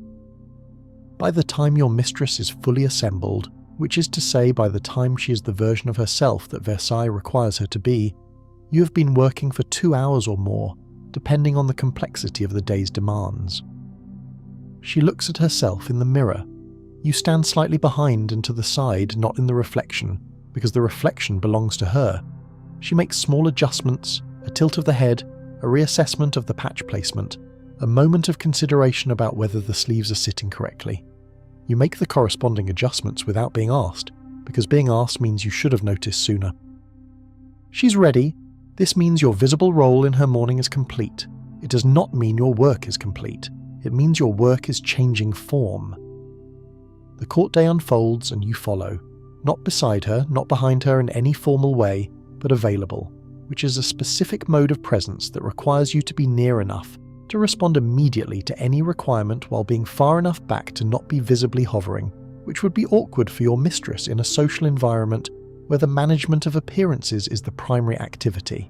You learn the distances, you learn which rooms allow which positions, you learn how to disappear into the background of a conversation while remaining alert to the moment when something is needed. Information comes to you in this position, a great deal of information. You overhear conversations that were not meant to include you, and that in many cases were held in your presence precisely because you are considered part of the furniture of your mistress's social life, no more capable of meaningful participation in court politics than the chair in the corner.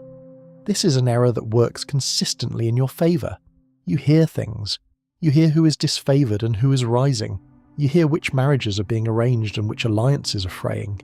You hear the whispered assessments of who wore what and what it meant and whether the choice was deliberate, and what it suggests about where that person thinks they stand versus where they actually stand. None of this is yours to use directly. You're not a courtier. You do not have the position or the standing to navigate court politics on your own behalf, but the information shapes your understanding of the environment your mistress is moving through, and that understanding shapes how you advise her when she asks and how you prepare for her always, and this makes you more useful than a lady's maid who simply dresses well and carries things. Your mistress asks your opinion occasionally, not in the manner of equals, not as a consultation between people who share decision-making authority, but in the specific way that someone who spends a great deal of time performing for an audience sometimes needs to hear a plain sentence from someone who is not in the audience and not being performed for. You have learned to give these plain sentences without giving opinions that overstep, which requires a precision of calibration that you have developed over time. You can tell her that the yellow dress reads as more formal than the occasion requires without suggesting that her initial instinct was wrong. You can tell her that the woman she's planning to spend the afternoon with has been seen repeatedly in the apartments of someone she's trying to avoid, without framing it as intelligence or suggesting what she should do about it. You give her the fact, and you let her think. The afternoon portion of your day is less predictable than the morning, because court schedules have a way of changing in response to the king's mood, the weather, the sudden arrival of someone important, or simply the accumulated social dynamics of several hundred people living in close quarters with each other and managing an amount of interpersonal tension that would flatten most workplaces. Your mistress adapts to these changes and you adapt to what she needs in order to adapt, which means you're always half a step ahead of the stated requirement, anticipating before being asked, because being asked means you are not already there. There are repairs throughout the day. A sleeve that has been slightly crushed in a crowded antechamber needs attending. A hair arrangement that has shifted needs resetting. A patch that has worked loose needs replacing. These are small operations performed quickly in whatever private moment presents itself, in a side room, in the corridor, in the few minutes between one event and the next, the standard must be maintained. The argument must remain coherent. Fraying is not permitted. By evening, your mistress is attending whatever formal entertainment the court has arranged. A concert, perhaps, or a gaming session in the grand apartments, or one of the elaborate theatrical performances that the court of Louis XIV staged with a frequency and grandeur that required enormous resources and produced enormous spectacle. You're not in the room for the entertainment. You are nearby. You are available. The evening is long, and your position within it is defined by being ready for the moment when she needs to withdraw, whether that comes early or late, whether she is tired or energized, whether the evening has gone well or badly. You will know from how she walks toward you which it has been. You have learned to read this with considerable accuracy. The evening ends with the reverse of the morning, which is to say the careful dismantling of everything the morning built. The hair comes down, which takes time because the pins are many, and the structure is complex and rushing. This phase is the kind of mistake that expresses itself in broken strands and bad mornings. The gown comes off, the stays are loosened, the face is cleaned, the powder removed, the patches collected and stored for tomorrow if they are reusable or discarded if they are not. Your mistress is returned by degrees to a version of herself that is not performing for anyone. And then she's in bed, and the room is quiet and your day's visible work is done. The court has a rhythm to it that takes months to internalize and that, once internalized, becomes so embedded in your sense of time that your own body begins to organize itself around it. The lever of the king shapes the morning, the afternoon promenade shapes the middle of the day, the coucher shapes the evening. Between these fixed points, the improvisation of court life fills itself in, and you learn to read the improvisation the way a sailor reads weather, by attending to signs that most people are not watching closely enough to see. Your mistress attends many of these fixed events and several of the improvised ones, and each attendance requires preparation, which means each attendance begins its preparation in your hands. The wardrobe decisions are not always simple. On a day when the king is holding a formal audience, the calculus of dress is one thing. On a day when there is an informal morning gathering in the apartments of one of the king's daughters, it is another. On a day when your mistress has received a letter that you have not read but whose contents you can estimate from her expression when she unsealed it. Both of these calculations must be run simultaneously with a third calculation about what a woman needs to look like when she is composed externally and something other than composed internally. The third calculation is the delicate one. You have developed a range within it. There is the dress that signals confidence without aggression, a colour that reads well in any light, a cut that flatters without requiring the specific posture of someone who knows exactly how they look. There is the arrangement of hair that is correct without being so correct that it reads as effortful, because effort at Versailles is something you have to seem not to be making, even when every moment of the past 2 hours has been made of nothing else. And there is the combination of patch placement and perfume that creates, without any single dramatic gesture, the overall impression of a woman who is entirely at ease. You cannot manufacture ease, but you can remove enough of the visible evidence of its absence that the remaining impression is close.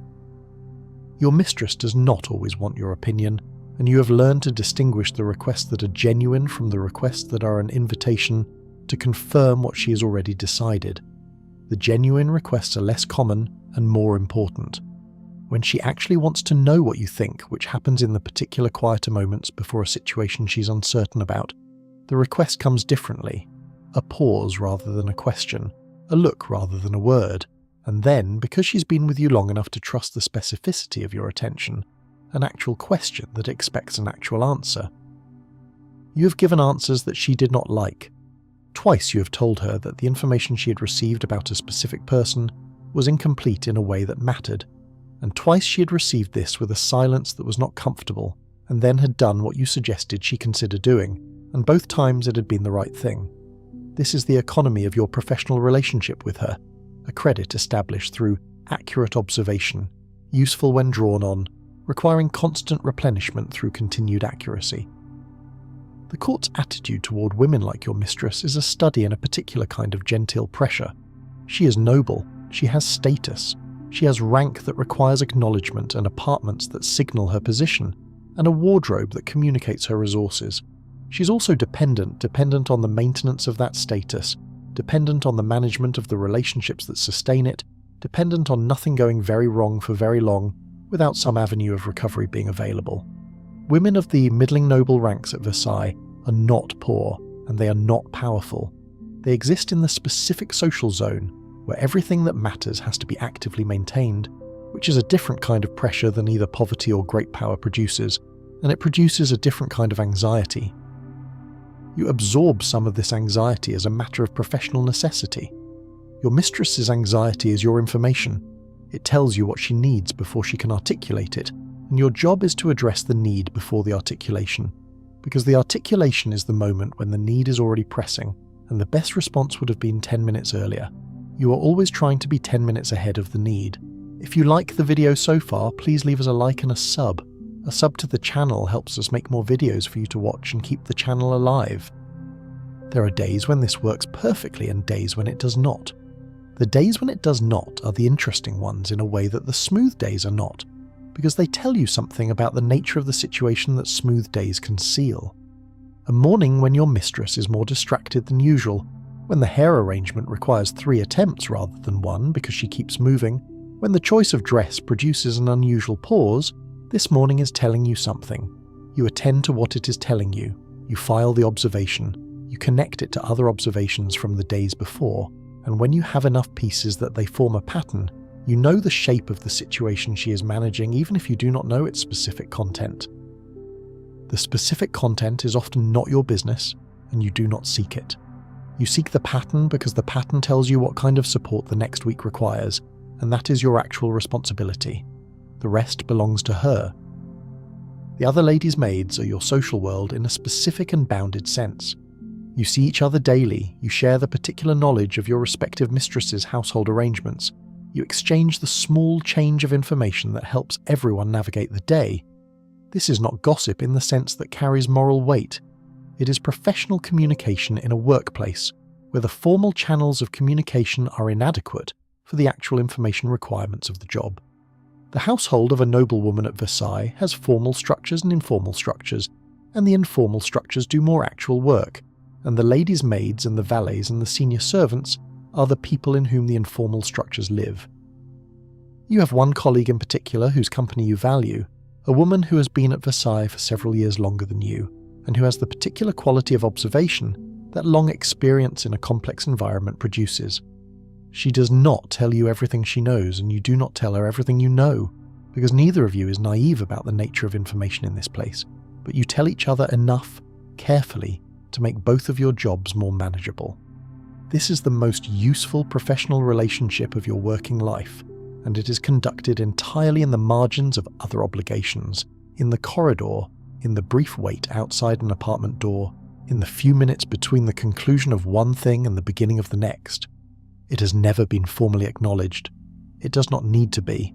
It exists. Some evenings, when the formal entertainment has concluded and the court has retired and your own mistress is settled for the night, there is a half hour that you take as yours, not sanctioned and not prohibited, just a space in the schedule where you have learned that you can be briefly unavailable without consequence. You sometimes take it in the service courtyard, where the air is cleaner than inside and the sounds of the garden come through muffled and distant, and you stand for a while doing nothing, which is a thing you cannot do during any other part of the day. The palace at this hour makes different sounds. The daytime machinery of it is at rest. You hear water in the distance, a garden feature still playing, and the wind against stone, and the very occasional footstep of someone crossing a courtyard on their way to somewhere else.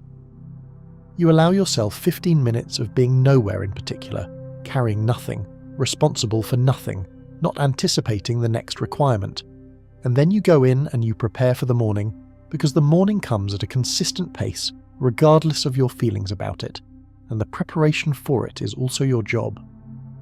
This is the life, not a complaint, not a celebration, a life with its specific shape and its specific demands and its specific small dignities that are yours and that no one who has not done this work would know to name.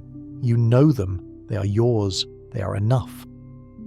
The question of illness in your mistress's household is one that you manage quietly and with particular care, because illness at Versailles is a social as much as a medical event.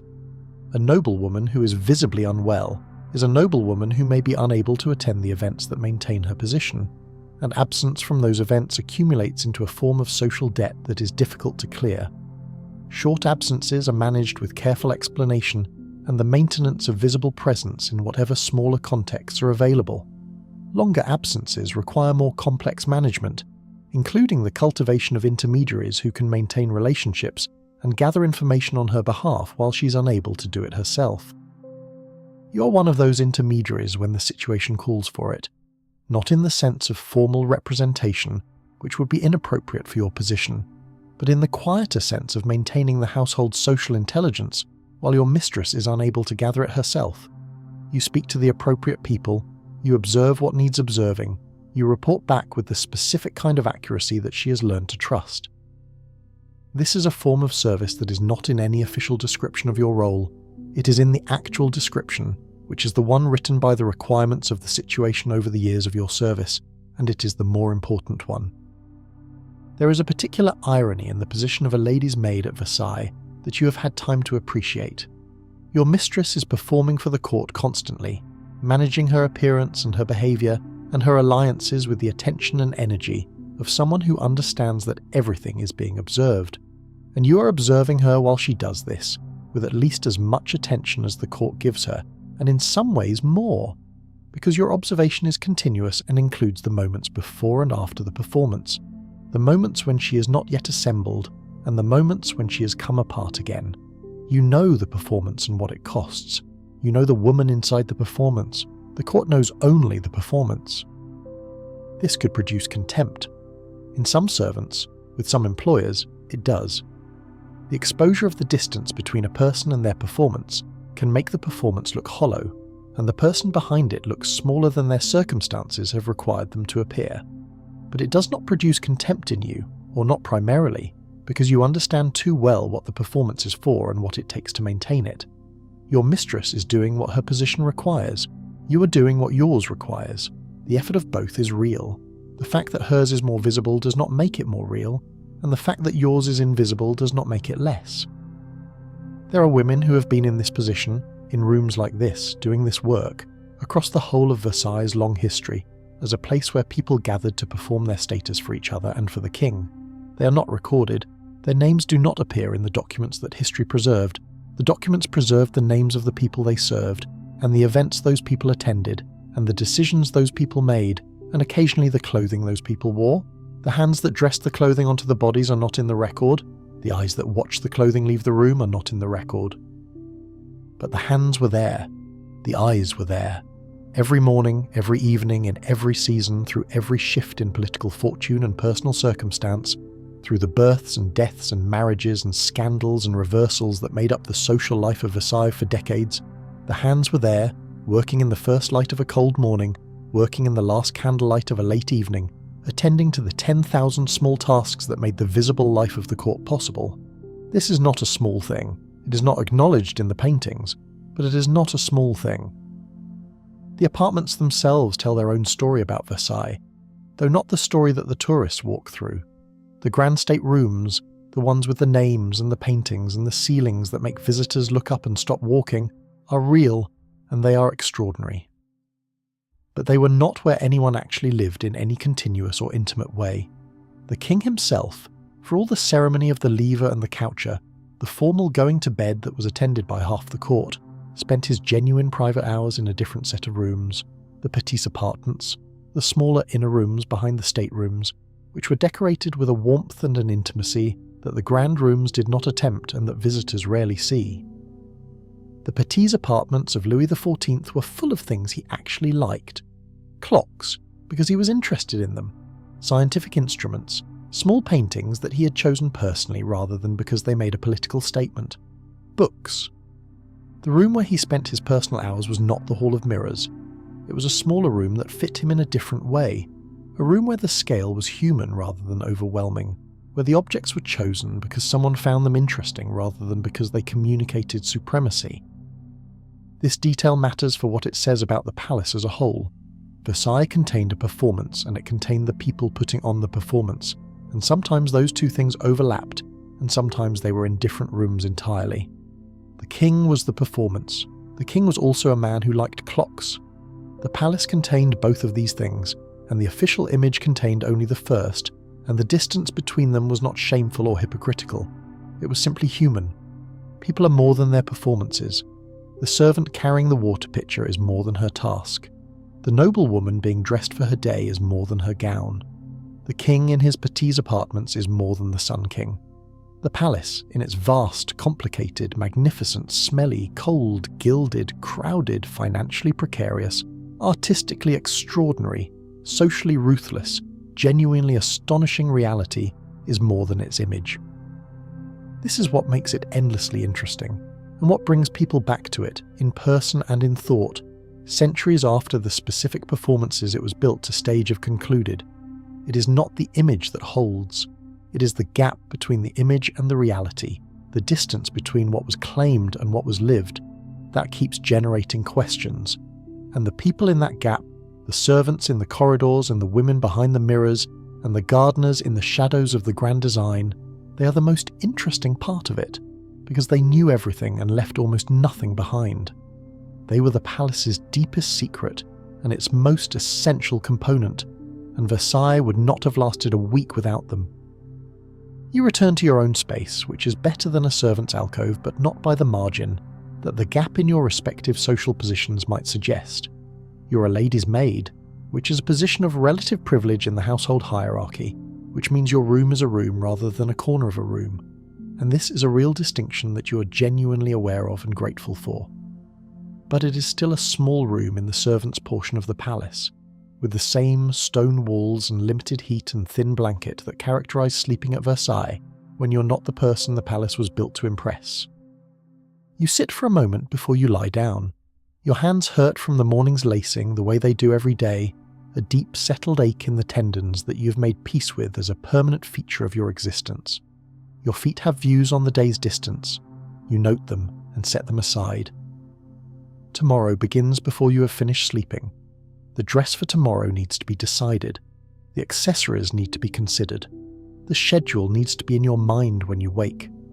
These thoughts arrange themselves, not as burdens, but as the ordinary texture of a life that is engaged and purposeful even when it is also hard, and you let them settle into the background as you lie down and close your eyes. Because this is what it actually was to live and work at Versailles, not as one of the gilded figures in the paintings, but as one of the people who made those gilded figures possible. You were skilled, you were necessary, you were almost entirely invisible in the record that history decided to keep. But you were there, every morning, every evening, doing the work that the grandeur required, in the small, cold, honest rooms behind the mirrors. Versailles, as an idea, is one of the most successful pieces of political propaganda in human history. It was designed to be that. Louis XIV was not naive about what he was doing when he transformed a modest hunting lodge into the most expensive, elaborate and theatrically overwhelming royal residence Europe had ever seen. He was making an argument. The argument was simple and total. France is the greatest nation in the world. Louis XIV is France, and this palace is the physical evidence of both claims simultaneously. Every gilded wall, every painted ceiling, every fountain, every precisely arranged garden, every room named after a planet or a virtue or a deity, was a sentence in this argument. The Hall of Mirrors, that extraordinary gallery of 17 arched windows facing 17 mirrored arches, blazing with natural light during the day and with hundreds of candles at night, reflecting and re-reflecting its own magnificence indefinitely, was the argument's most confident paragraph. It worked. It worked spectacularly. Versailles shaped the imagination of European aristocracy for a century. Every court on the continent, from Vienna to St. Petersburg to Berlin, built its own version of Versailles, or tried to, because Louis had established beyond argument what a palace was supposed to look and feel like, and everyone else was obligated to respond. The Sun King had set the standard. Everyone else was catching up. But there is a principle at work in the history of very large, very controlled, very image-conscious institutions that Versailles illustrates with a precision that is almost educational. The more total and the more theatrical the control over appearances, the wider the gap between the official image and the reality underneath it, and at Versailles that gap was extraordinary. Begin with the smell. This is not a comfortable thing to discuss, but it is a dishonest history that avoids it. Versailles, in the 17th and early 18th centuries, smelled terrible. This is not a judgment. It is a structural fact, produced by the intersection of the palace's design, its population density, and the sanitation realities of the period. The palace had been designed for spectacle, not for the management of several thousand people's bodily needs, and the distinction matters. There were privies, meaning formal latrines, placed at various points in the palace and its grounds. There were not enough of them. This was not an oversight exactly, because the palace had been built when it was built, and its population had expanded beyond anything the original design had accommodated.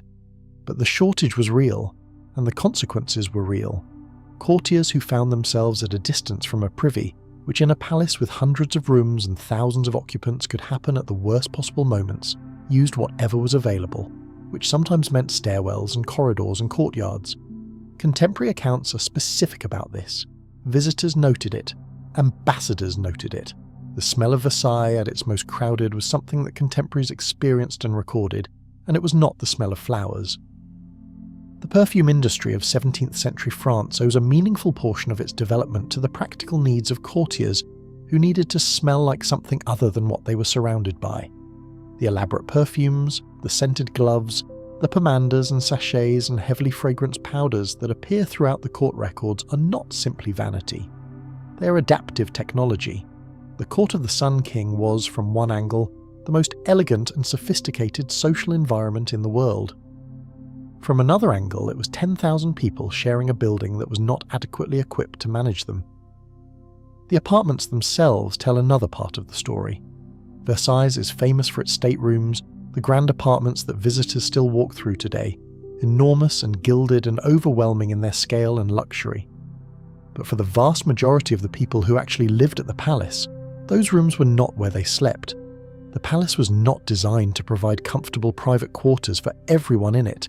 It was designed to provide spectacular public spaces for the performance of royal power, and private accommodation was allocated around that primary purpose in ways that could be very cramped. Courtiers who were not in the inner circle of the king's household might share apartments of 2 or 3 rooms with multiple family members, servants, and occasionally other noble families, because the demand for space at Versailles was so extreme, and the prestige of having any space at all so significant, that people accepted conditions that the scale of the palace's public spaces would not suggest. A family that maintained apartments at Versailles might sleep in a configuration that was genuinely close quarters, with thin partitions separating sleeping areas from sitting areas from the spaces where servants worked, all of it negotiated with the quiet desperation of people who understood that the alternative was losing their foothold in the most important social location in France. Because that is the other critical thing about Versailles that the gilded surface conceals. The palace was not just beautiful, it was a trap, a voluntary trap which makes it more interesting and more complicated. Louis XIV had created a system in which the nobility of France were effectively required to live at Versailles, or near it, or to spend significant portions of the year there, in order to maintain their standing, their access to royal favour, and therefore their practical power and influence. A noble who retreated to his country estates, who stopped appearing at court, who was not present in the daily social and ceremonial life of Versailles, quickly found himself absent from the networks of favour and patronage that determined who got appointments, who got military commissions, who got their legal disputes resolved, and who got their requests to the king heard. Louis had understood something brilliant and ruthless about the nobility of France. He had taken their energy, which had historically been devoted to military power and regional independence, and occasionally to rebellion against the crown, and redirected it into the competition of court life. Instead of fighting him from their fortresses, the nobles of France spent their energy competing for the privilege of handing him his shirt in the morning. This was not an accident. It was a system, designed and maintained with the consciousness of a man who understood power as both theatre and structure. But the system had costs that fell on the nobles themselves. Maintaining the appearance required at Versailles was expensive in ways that became genuinely ruinous for many families. The clothing alone was a significant outlay. Court fashion changed rapidly and deliberately, in ways that some historians have suggested were partly managed to ensure that the cost of keeping up remained too high for any individual to accumulate the surplus wealth that might translate into political independence. Whether or not this was intentional, the effect was real. Families spent fortunes on wardrobes and were sometimes bankrupt by them.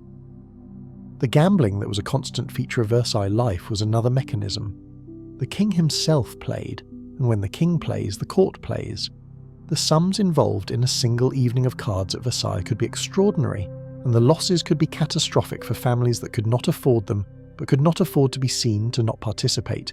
You gambled to be present, you lost to stay, and the debts accumulated quietly behind the brilliant surface of the court, carried by people who maintained their appearance of wealth while selling their country estates piece by piece to pay for another season of presents. The food is another layer of the gap. The king's own table was famous throughout Europe, and justifiably. Louis ate with a ceremony and an abundance that astonished visitors, and the kitchens of Versailles, staffed by hundreds of people and organised with military precision, produced food that was genuinely extraordinary by any standard. But the king ate alone, officially, in the grand ceremony of the Grand Couvert, with courtiers standing around him watching, a performance of eating that was also a demonstration of power.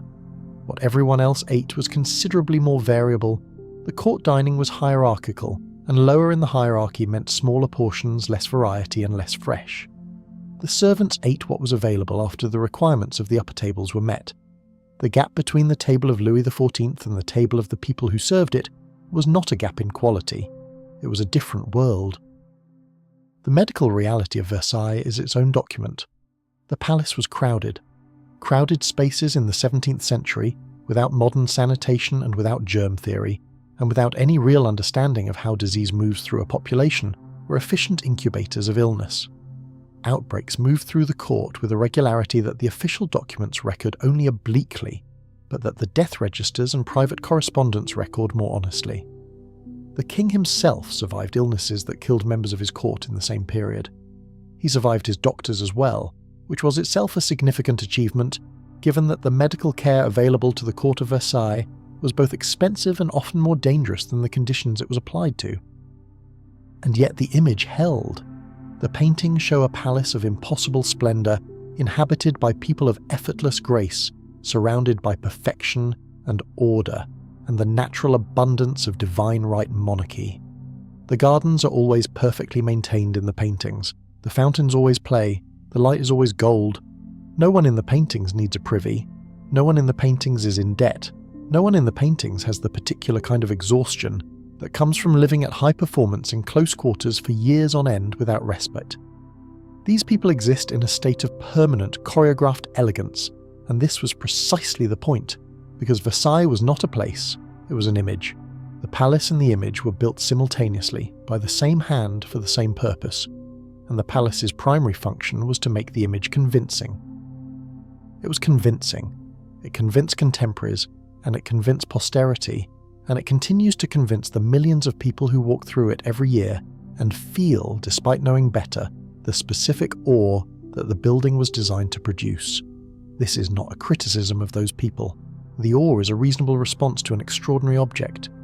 But the building does not produce awe for its servants, not the original servants, whose daily experience of it was the heavy water pitchers and the cold stone corridors and the thin blanket in the alcove at the end of the 17-hour day.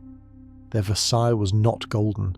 It was grey and cold and demanded everything of them, and acknowledged nothing in return. The gap between the official Versailles and the real Versailles is not just a historical curiosity. It is a story about what institutions do when their primary purpose is the management of appearances, which is to say, it is a story that extends well beyond the 17th century and well beyond France, and well beyond any specific building. Anywhere that effort is poured into the performance of an image rather than the reality beneath it, the same dynamic follows. The image grows more elaborate, the reality grows more difficult, the people maintaining the image grow more exhausted, and the distance between the two grows until it becomes, eventually, the most important thing about the institution. Versailles fell, not in a moment, not in the way that buildings fall, but in the way that arrangements fall, when the weight of what they require finally becomes more than the people required to bear it are willing to bear.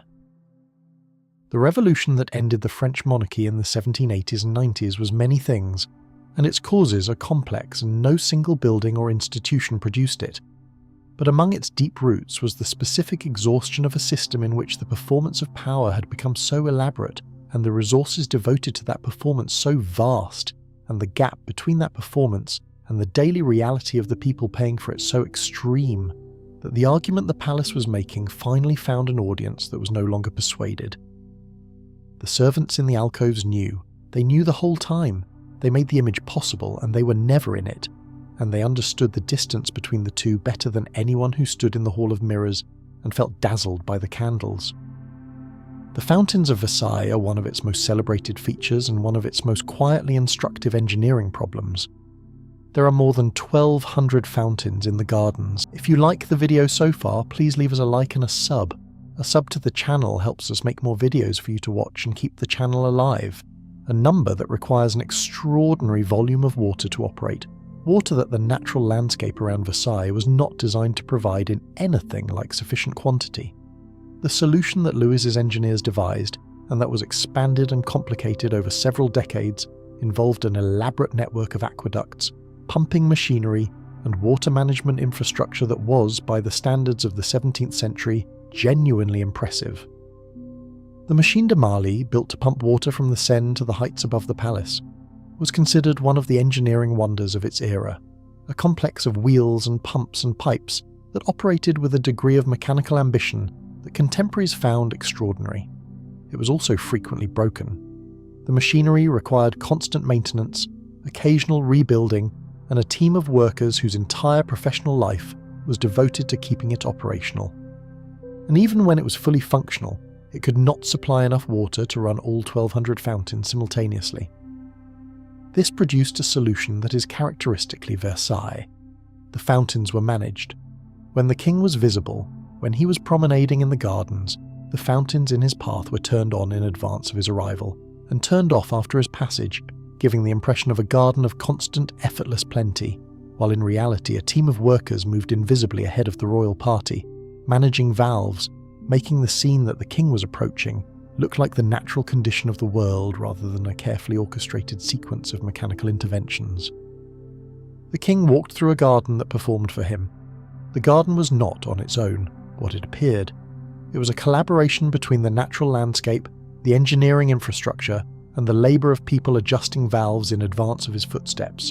And the king may have known this intellectually, because he was not a stupid man, while also choosing to experience it as he was intended to experience it, which is to say as evidence of his dominion over nature itself. This is a small example of a large principle, and the principle applies to almost everything at Versailles. The palace was not a place where things simply were as they appeared to be. It was a place where things were made to appear as they needed to appear, continuously, by coordinated human effort that was never acknowledged in the appearances it produced. Understanding Versailles means understanding this continuously. It means asking, for every beautiful thing, who is running ahead of the king to manage the valve.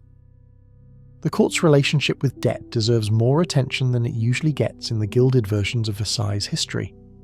The expense of court life was not simply large. It was structured to be large in ways that made reducing it extremely difficult, because the expense was tied to the performance of status, and the performance of status was not optional. A great lord who appeared at Versailles in clothing that suggested financial constraint was not simply embarrassed. He was communicating information about his position, his connections, his access to patronage and credit, that could have real consequences for how he was treated, what positions were offered to him, how his legal disputes were resolved, and whether the people who currently depended on his own patronage would continue to do so. So the money was spent, not because these people were foolish, though some were, and not because they were unaware of the cost, though some were in various stages of denial about the full magnitude of it, but because the cost of not spending it was also real, and in many cases was calculated to be higher. This is the trap. It was not invisible to the people inside it. It was simply a trap with no obvious exit, and the people inside it continued to make the choices the trap required, while, often, understanding clearly that they were making them. The king's debts were another matter and a separate history, because France itself was accumulating debt during the long, expensive, militarily ambitious reign of Louis XIV, debt that the building and maintenance of Versailles contributed to, but did not by any means constitute on its own, because the wars were far more expensive than the palace. The palace was estimated at, over the full period of its construction, somewhere in the range of 2 billion livres, which is a number that resists easy comparison to modern currencies, but that was, by any contemporary standard, an enormous amount of money. The wars cost more, the court cost continuously. France was, by the end of Louis's reign, financially exhausted in ways that would not be resolved for 3/4 of a century, until the resolution arrived in the form of a revolution that nobody planned. None of this appeared in the Hall of Mirrors. The Hall of Mirrors reflected exactly what it was supposed to reflect, which was the glory of France, the Sun King at the apex of his power, the richest and most sophisticated court in the world at the moment of its greatest confidence.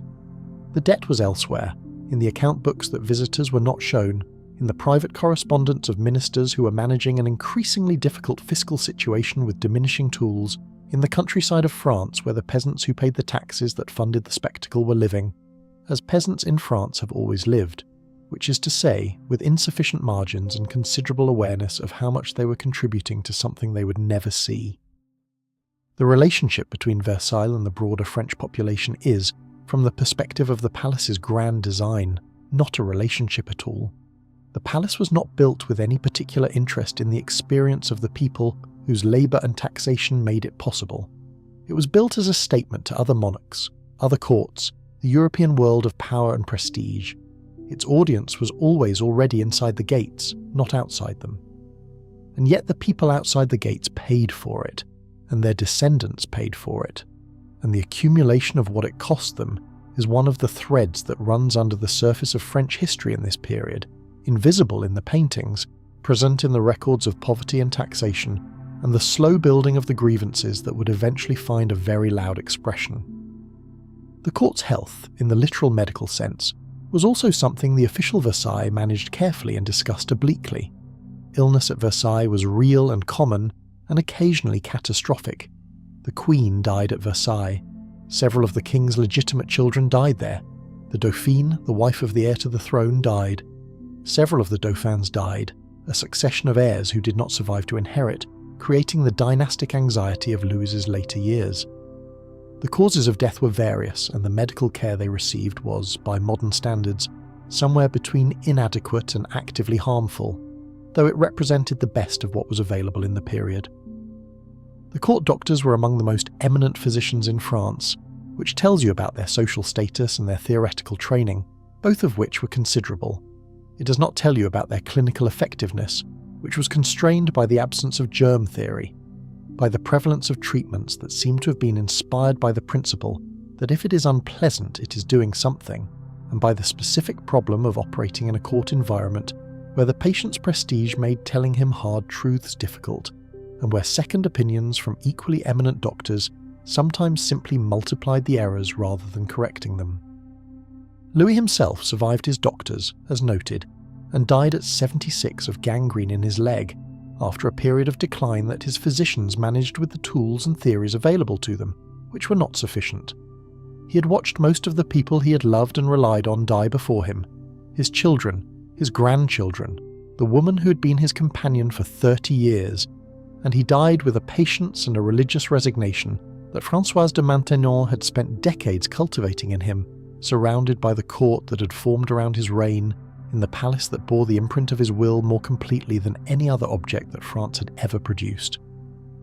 What followed Versailles' moment of supreme confidence was not an immediate decline, but a long, slow drift.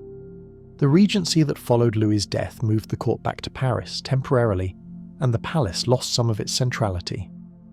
Louis XV eventually returned the court to Versailles, and the palace continued as the seat of French royal power for another several decades. But something had shifted.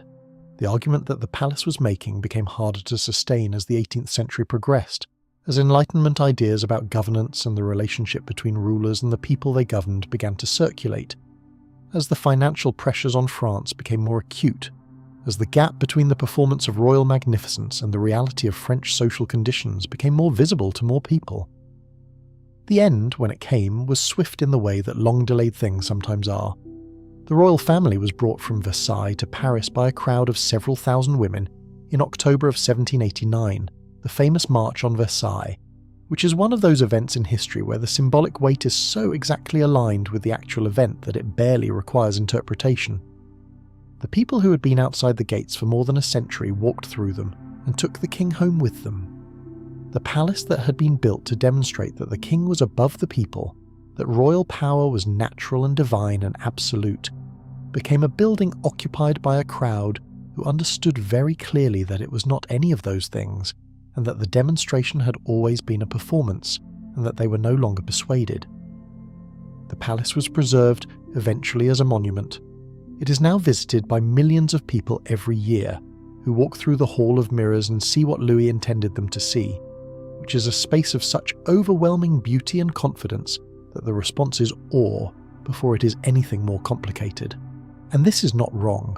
The awe is the correct response to the object, but it is an incomplete response, and the completeness comes from knowing what is behind the mirrors, from knowing who ran ahead to turn on the fountains, from knowing whose sleep was cut short and whose hands ached and whose cold alcove was never going to be depicted in any painting, but was, for many years, as real a part of Versailles as anything in the official image. The palace and the image were built together, the palace remains, the image persists, and the people who made both of them possible remain in the margins of the record, known mostly by what they were required to do rather than by who they were, which is the specific form of erasure that history performs on the people who do the work that the visible world depends on. It has always been this way. It is not only Versailles. It is every institution that has ever devoted more energy to its appearance than to the people maintaining it. The shape of the gap between image and reality changes with the century and the culture, but the gap is always there, and the people in it are always the same kind of people, doing the same essential work, in the cold, in the dark, before the rest of the world is watching. The social architecture of Versailles as an instrument of political control is worth slowing down to examine in detail, because it is one of the most creative applications of space and ceremony to the problem of governance in the whole of European history, and its ingenuity deserves full acknowledgement even alongside the honest account of its costs. Louis XIV did not invent the idea of a royal court. Courts had existed in France and across Europe for centuries. What he did was to redesign the court from the ground up as a mechanism for the specific political problem he faced, which was a nobility that had historically been powerful, locally based, militarily capable, and given to rebellion. The Fronde, the series of civil wars that erupted during Louis's minority in the 1640s and early 1650s, had been the formative political experience of his reign, even though he was a child through most of it. The French nobility and the high magistracy had risen against royal authority, and while the Fronde ultimately failed and the monarchy survived, it survived through a period of considerable danger and instability that left a deep mark on the king. Louis drew from it a conclusion that shaped everything that followed. The nobility had to be managed, not suppressed entirely, because suppressing the French nobility was a different kind of project with a different kind of danger, but managed, redirected, kept occupied with activities that expressed their status but did not accumulate into independent power. Versailles was the tool.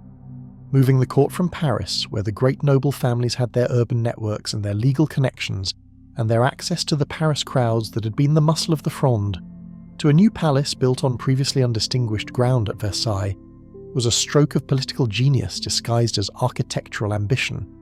The new palace was magnificent enough to compel attendance. The social machinery of the court was elaborate enough to absorb the energy of the nobility completely. The hierarchy of access to the king, who could be present at the lever, who could attend which ceremonies, who was in which favour at which moment, became the primary currency of an entire class of people who had previously measured their worth in military power and territorial control. The dukes who had commanded armies during the Fronde spent their later careers arguing about precedence at doorways. This is not a trivial observation, it is the point. The argument about precedence, the argument that consumed enormous quantities of emotion and energy and legal effort and social manoeuvre, was a substitute for the argument about power. It was power expressed through the management of appearances rather than through the management of armies, and it was much safer for Louis. A duke arguing about who gets to stand closest to the king at dinner is a duke who is not raising troops in Normandy. The The genius of the system was that the people inside it were not blind to it, or not entirely. The great nobles of France were not stupid. They understood, in many cases quite clearly, that the court was a gilded cage, that the game of precedence and favour was a game designed to keep them occupied and dependent. And they played it anyway, because the alternative was irrelevance. And irrelevance in a world where relevance determined everything from legal protection to financial credit to the futures of your children was worse than the cage. So they came to Versailles. They brought their families, they spent their money, they competed for the privilege of handing the king his shirt. And Louis watched, and the system held for as long as the Sun King lived. The people who threaded through this system in the service corridors understood it differently. For the noble participants, the game was the thing, consuming, immediate, all important within its own logic. For the servants who carried their candles and emptied their chamber pots and dressed them for each day's performance, the game had the quality of something observed from outside, not without interest, but without the kind of investment that comes from having your fate attached to its outcomes. You watched a fascinating and somewhat absurd exercise in institutional performance. You had your own performance to give and your own hierarchy to navigate and your own set of stakes that were entirely real, but they were different stakes. The women who worked in the service of the palace, the laundresses and the cook's assistants and the chambermaids and the ladies' maids, occupied a position in this world that was defined by their usefulness and constrained by their gender in ways that were different from but not unrelated to the constraints placed on noble women by the same system. A noble woman at Versailles had more comfort and less freedom than she might have had elsewhere, because her comfort was contingent on her presence, and her presence was contingent on her behaviour, and her behaviour was watched continuously and judged against a set of standards that she had no hand in setting. A servant woman had less comfort and less freedom, because the same structure that constrained the noblewoman constrained her more absolutely, with fewer compensations and fewer avenues of negotiation. And yet the servant women of Versailles were not without their own forms of agency, any more than the women of the court were. The forms were smaller and less visible, but they were real. The economy of unofficial compensation, the network of professional relationships, the knowledge accumulated through proximity to power, the judgments made privately and the assessments held internally. All of these were forms of agency, exercises of will and intelligence in a constrained environment. People do not stop being agents because the constraints on their agency are severe. They find the spaces within the constraints, and they move in those spaces with whatever skill and attention they have. This is perhaps the most honest and also the most important thing to understand about Versailles, as both a specific historical institution and as a type. The palace was designed to produce the impression that certain kinds of people operated with total agency and certain other kinds operated with none. The reality was considerably more complicated. Everyone at Versailles, from the king in his petits apartments to the servant in the alcove behind the staircase, was operating within constraints they did not entirely control, navigating a system they did not design, making the choices available to them within the limits of what was possible. The choices available to Louis XIV were vastly larger than the choices available to the woman carrying his water pitcher. But he was also not free in the way that the official image of absolute monarchy suggested. He was the performance. The performance owned him as much as he owned it. That is the final layer of the gap between Versailles' image and its reality. Not just that the servants' lives were harder than the paintings show, though they were. Not just that the palace smelled and was financially ruinous, and contained people in desperate debt maintaining performances of wealth they did not have, though it did. But that the grandest performance of all, the performance of the Sun King himself, in perfect command of perfect France, was also a performance, was also sustained by effort and maintained by labour, was also a construction that required continuous work to keep in place. The king performed for the court performed for the king, the servants performed for both. And underneath all the performance, people were cold and tired and in debt and trying to get through the day, which is to say they were human, which is to say they were exactly what they always were, regardless of how extraordinary the building they were doing it in happened to be. There are accounts by visitors to Versailles in its heyday that include, alongside the expected wonder at the staterooms and the gardens, a candid assessment of the less wonderful aspects. An ambassador from a northern European court recorded in a private letter that the magnificence of the palace was real and overwhelming, and that the smell of certain of its stairwells was also real and overwhelming, and that these two things coexisted in a way that said something important about the nature of the place. A traveller of the early 18th century noted that the crowds in the state apartments were so dense on certain days of public access because Versailles was technically accessible to anyone dressed appropriately, which was its own remarkable policy, that moving from one room to another required negotiating a press of bodies that had nothing to do with the serene spaces depicted in the official engravings. A diarist noted the number of people sleeping in corridors and stairwells who had come to court seeking appointments or petitions and had not yet secured them and had nowhere else to stay. The palace as a social commons, as a place where anyone in the right clothes could walk and petition and observe, was a real feature of Versailles that its image as a sealed sanctum of royal exclusivity entirely obscures. This openness was itself a political calculation. The king was visible, not only to his court but to a broader French public who could enter the palace on the right day and see their monarch at dinner, at mass, walking in the garden. This visibility was part of the argument Versailles was making, the argument that power was natural and right and glorious, and that its magnificence was for the benefit of France and could be witnessed by France directly.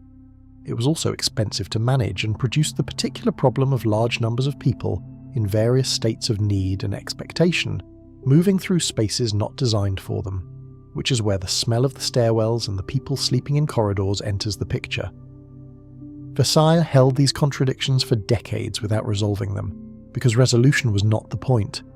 The point was continuation. The continuation of the image, the continuation of the performance, the continuation of the system that kept the nobility occupied, and the monarchy central and France the dominant cultural and political power of Europe.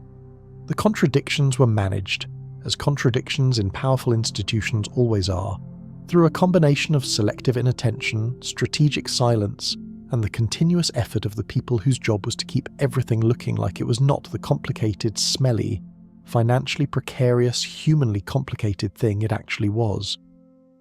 They did their jobs. For a very long time they did their jobs. The image held. The fountain keepers ran ahead, the servants carried the pitchers, the ladies' maids laced the stays, the governess raised the children.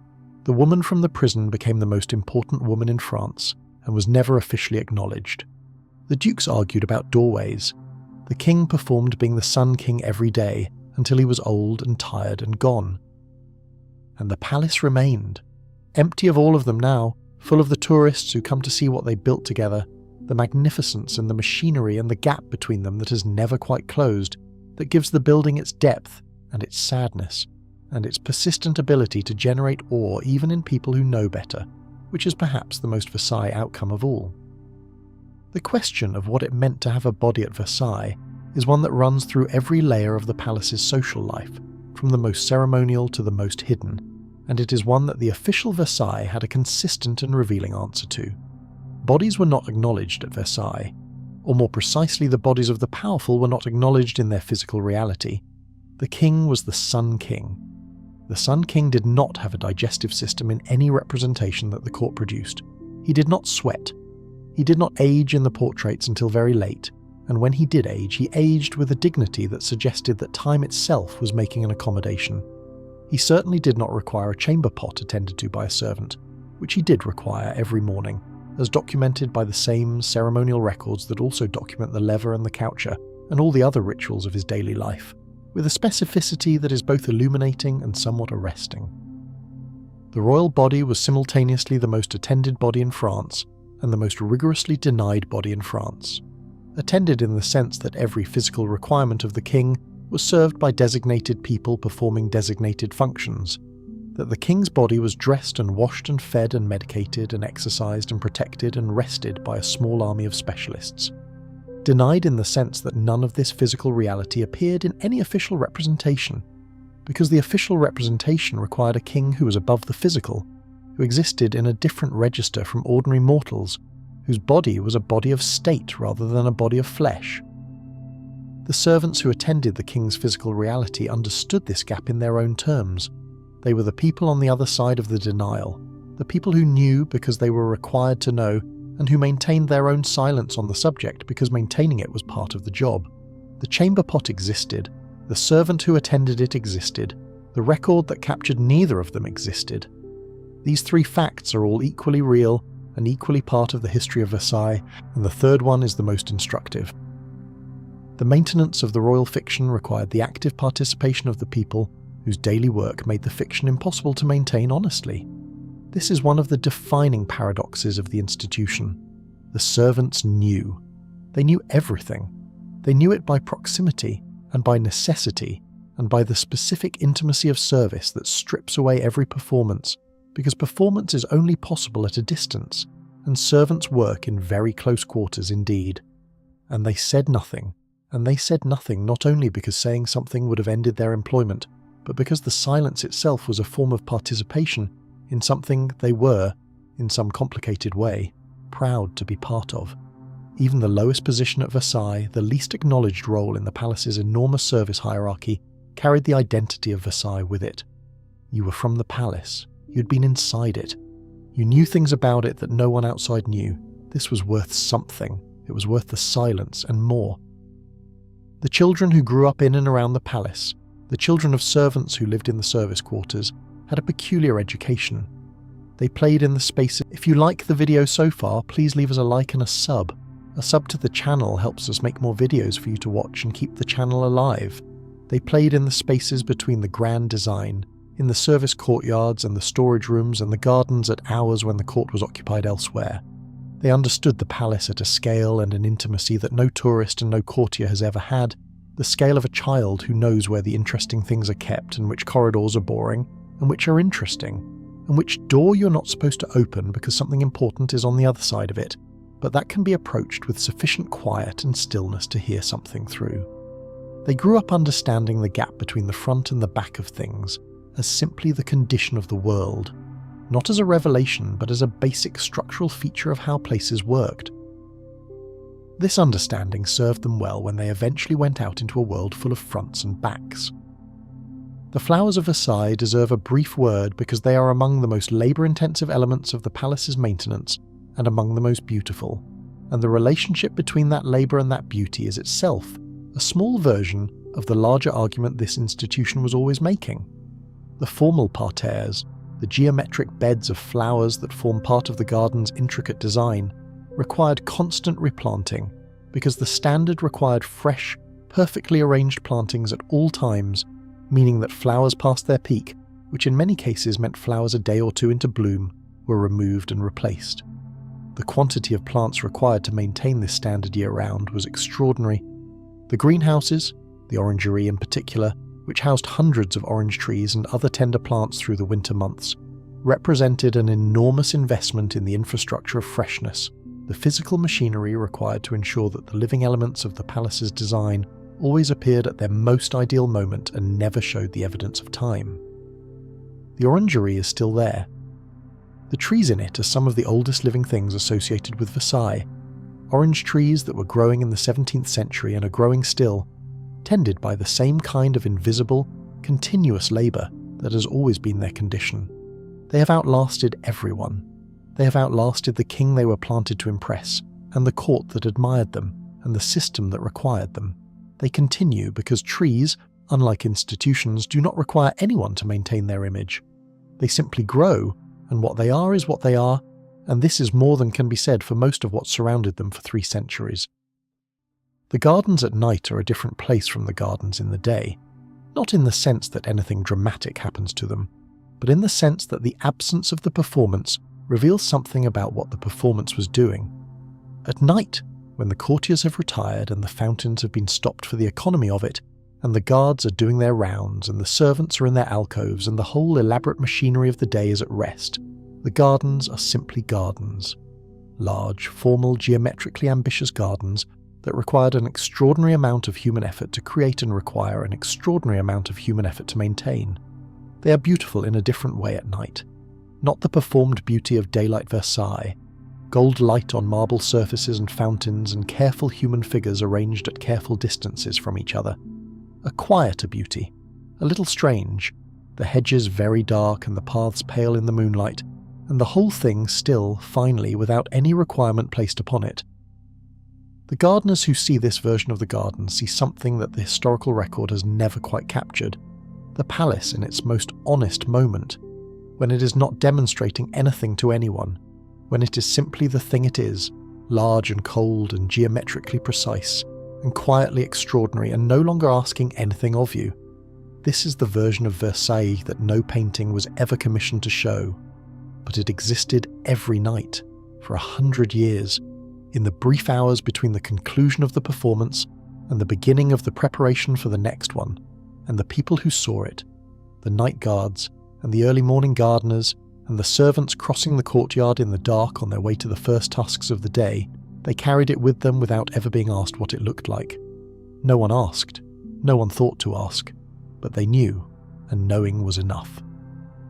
And so, here we are, at the end of tonight's journey, which has taken us through cold stone corridors in the earliest hours of a Versailles morning, through the extraordinary story of a woman who rose from a prison birth to the most private intimacy with the most powerful man in France, through an evening in the demanding and invisible work of making a noblewoman look effortless, and finally through the careful examination of what the most famous palace in the world actually was when the performance was set aside and the real machinery underneath it looked at clearly.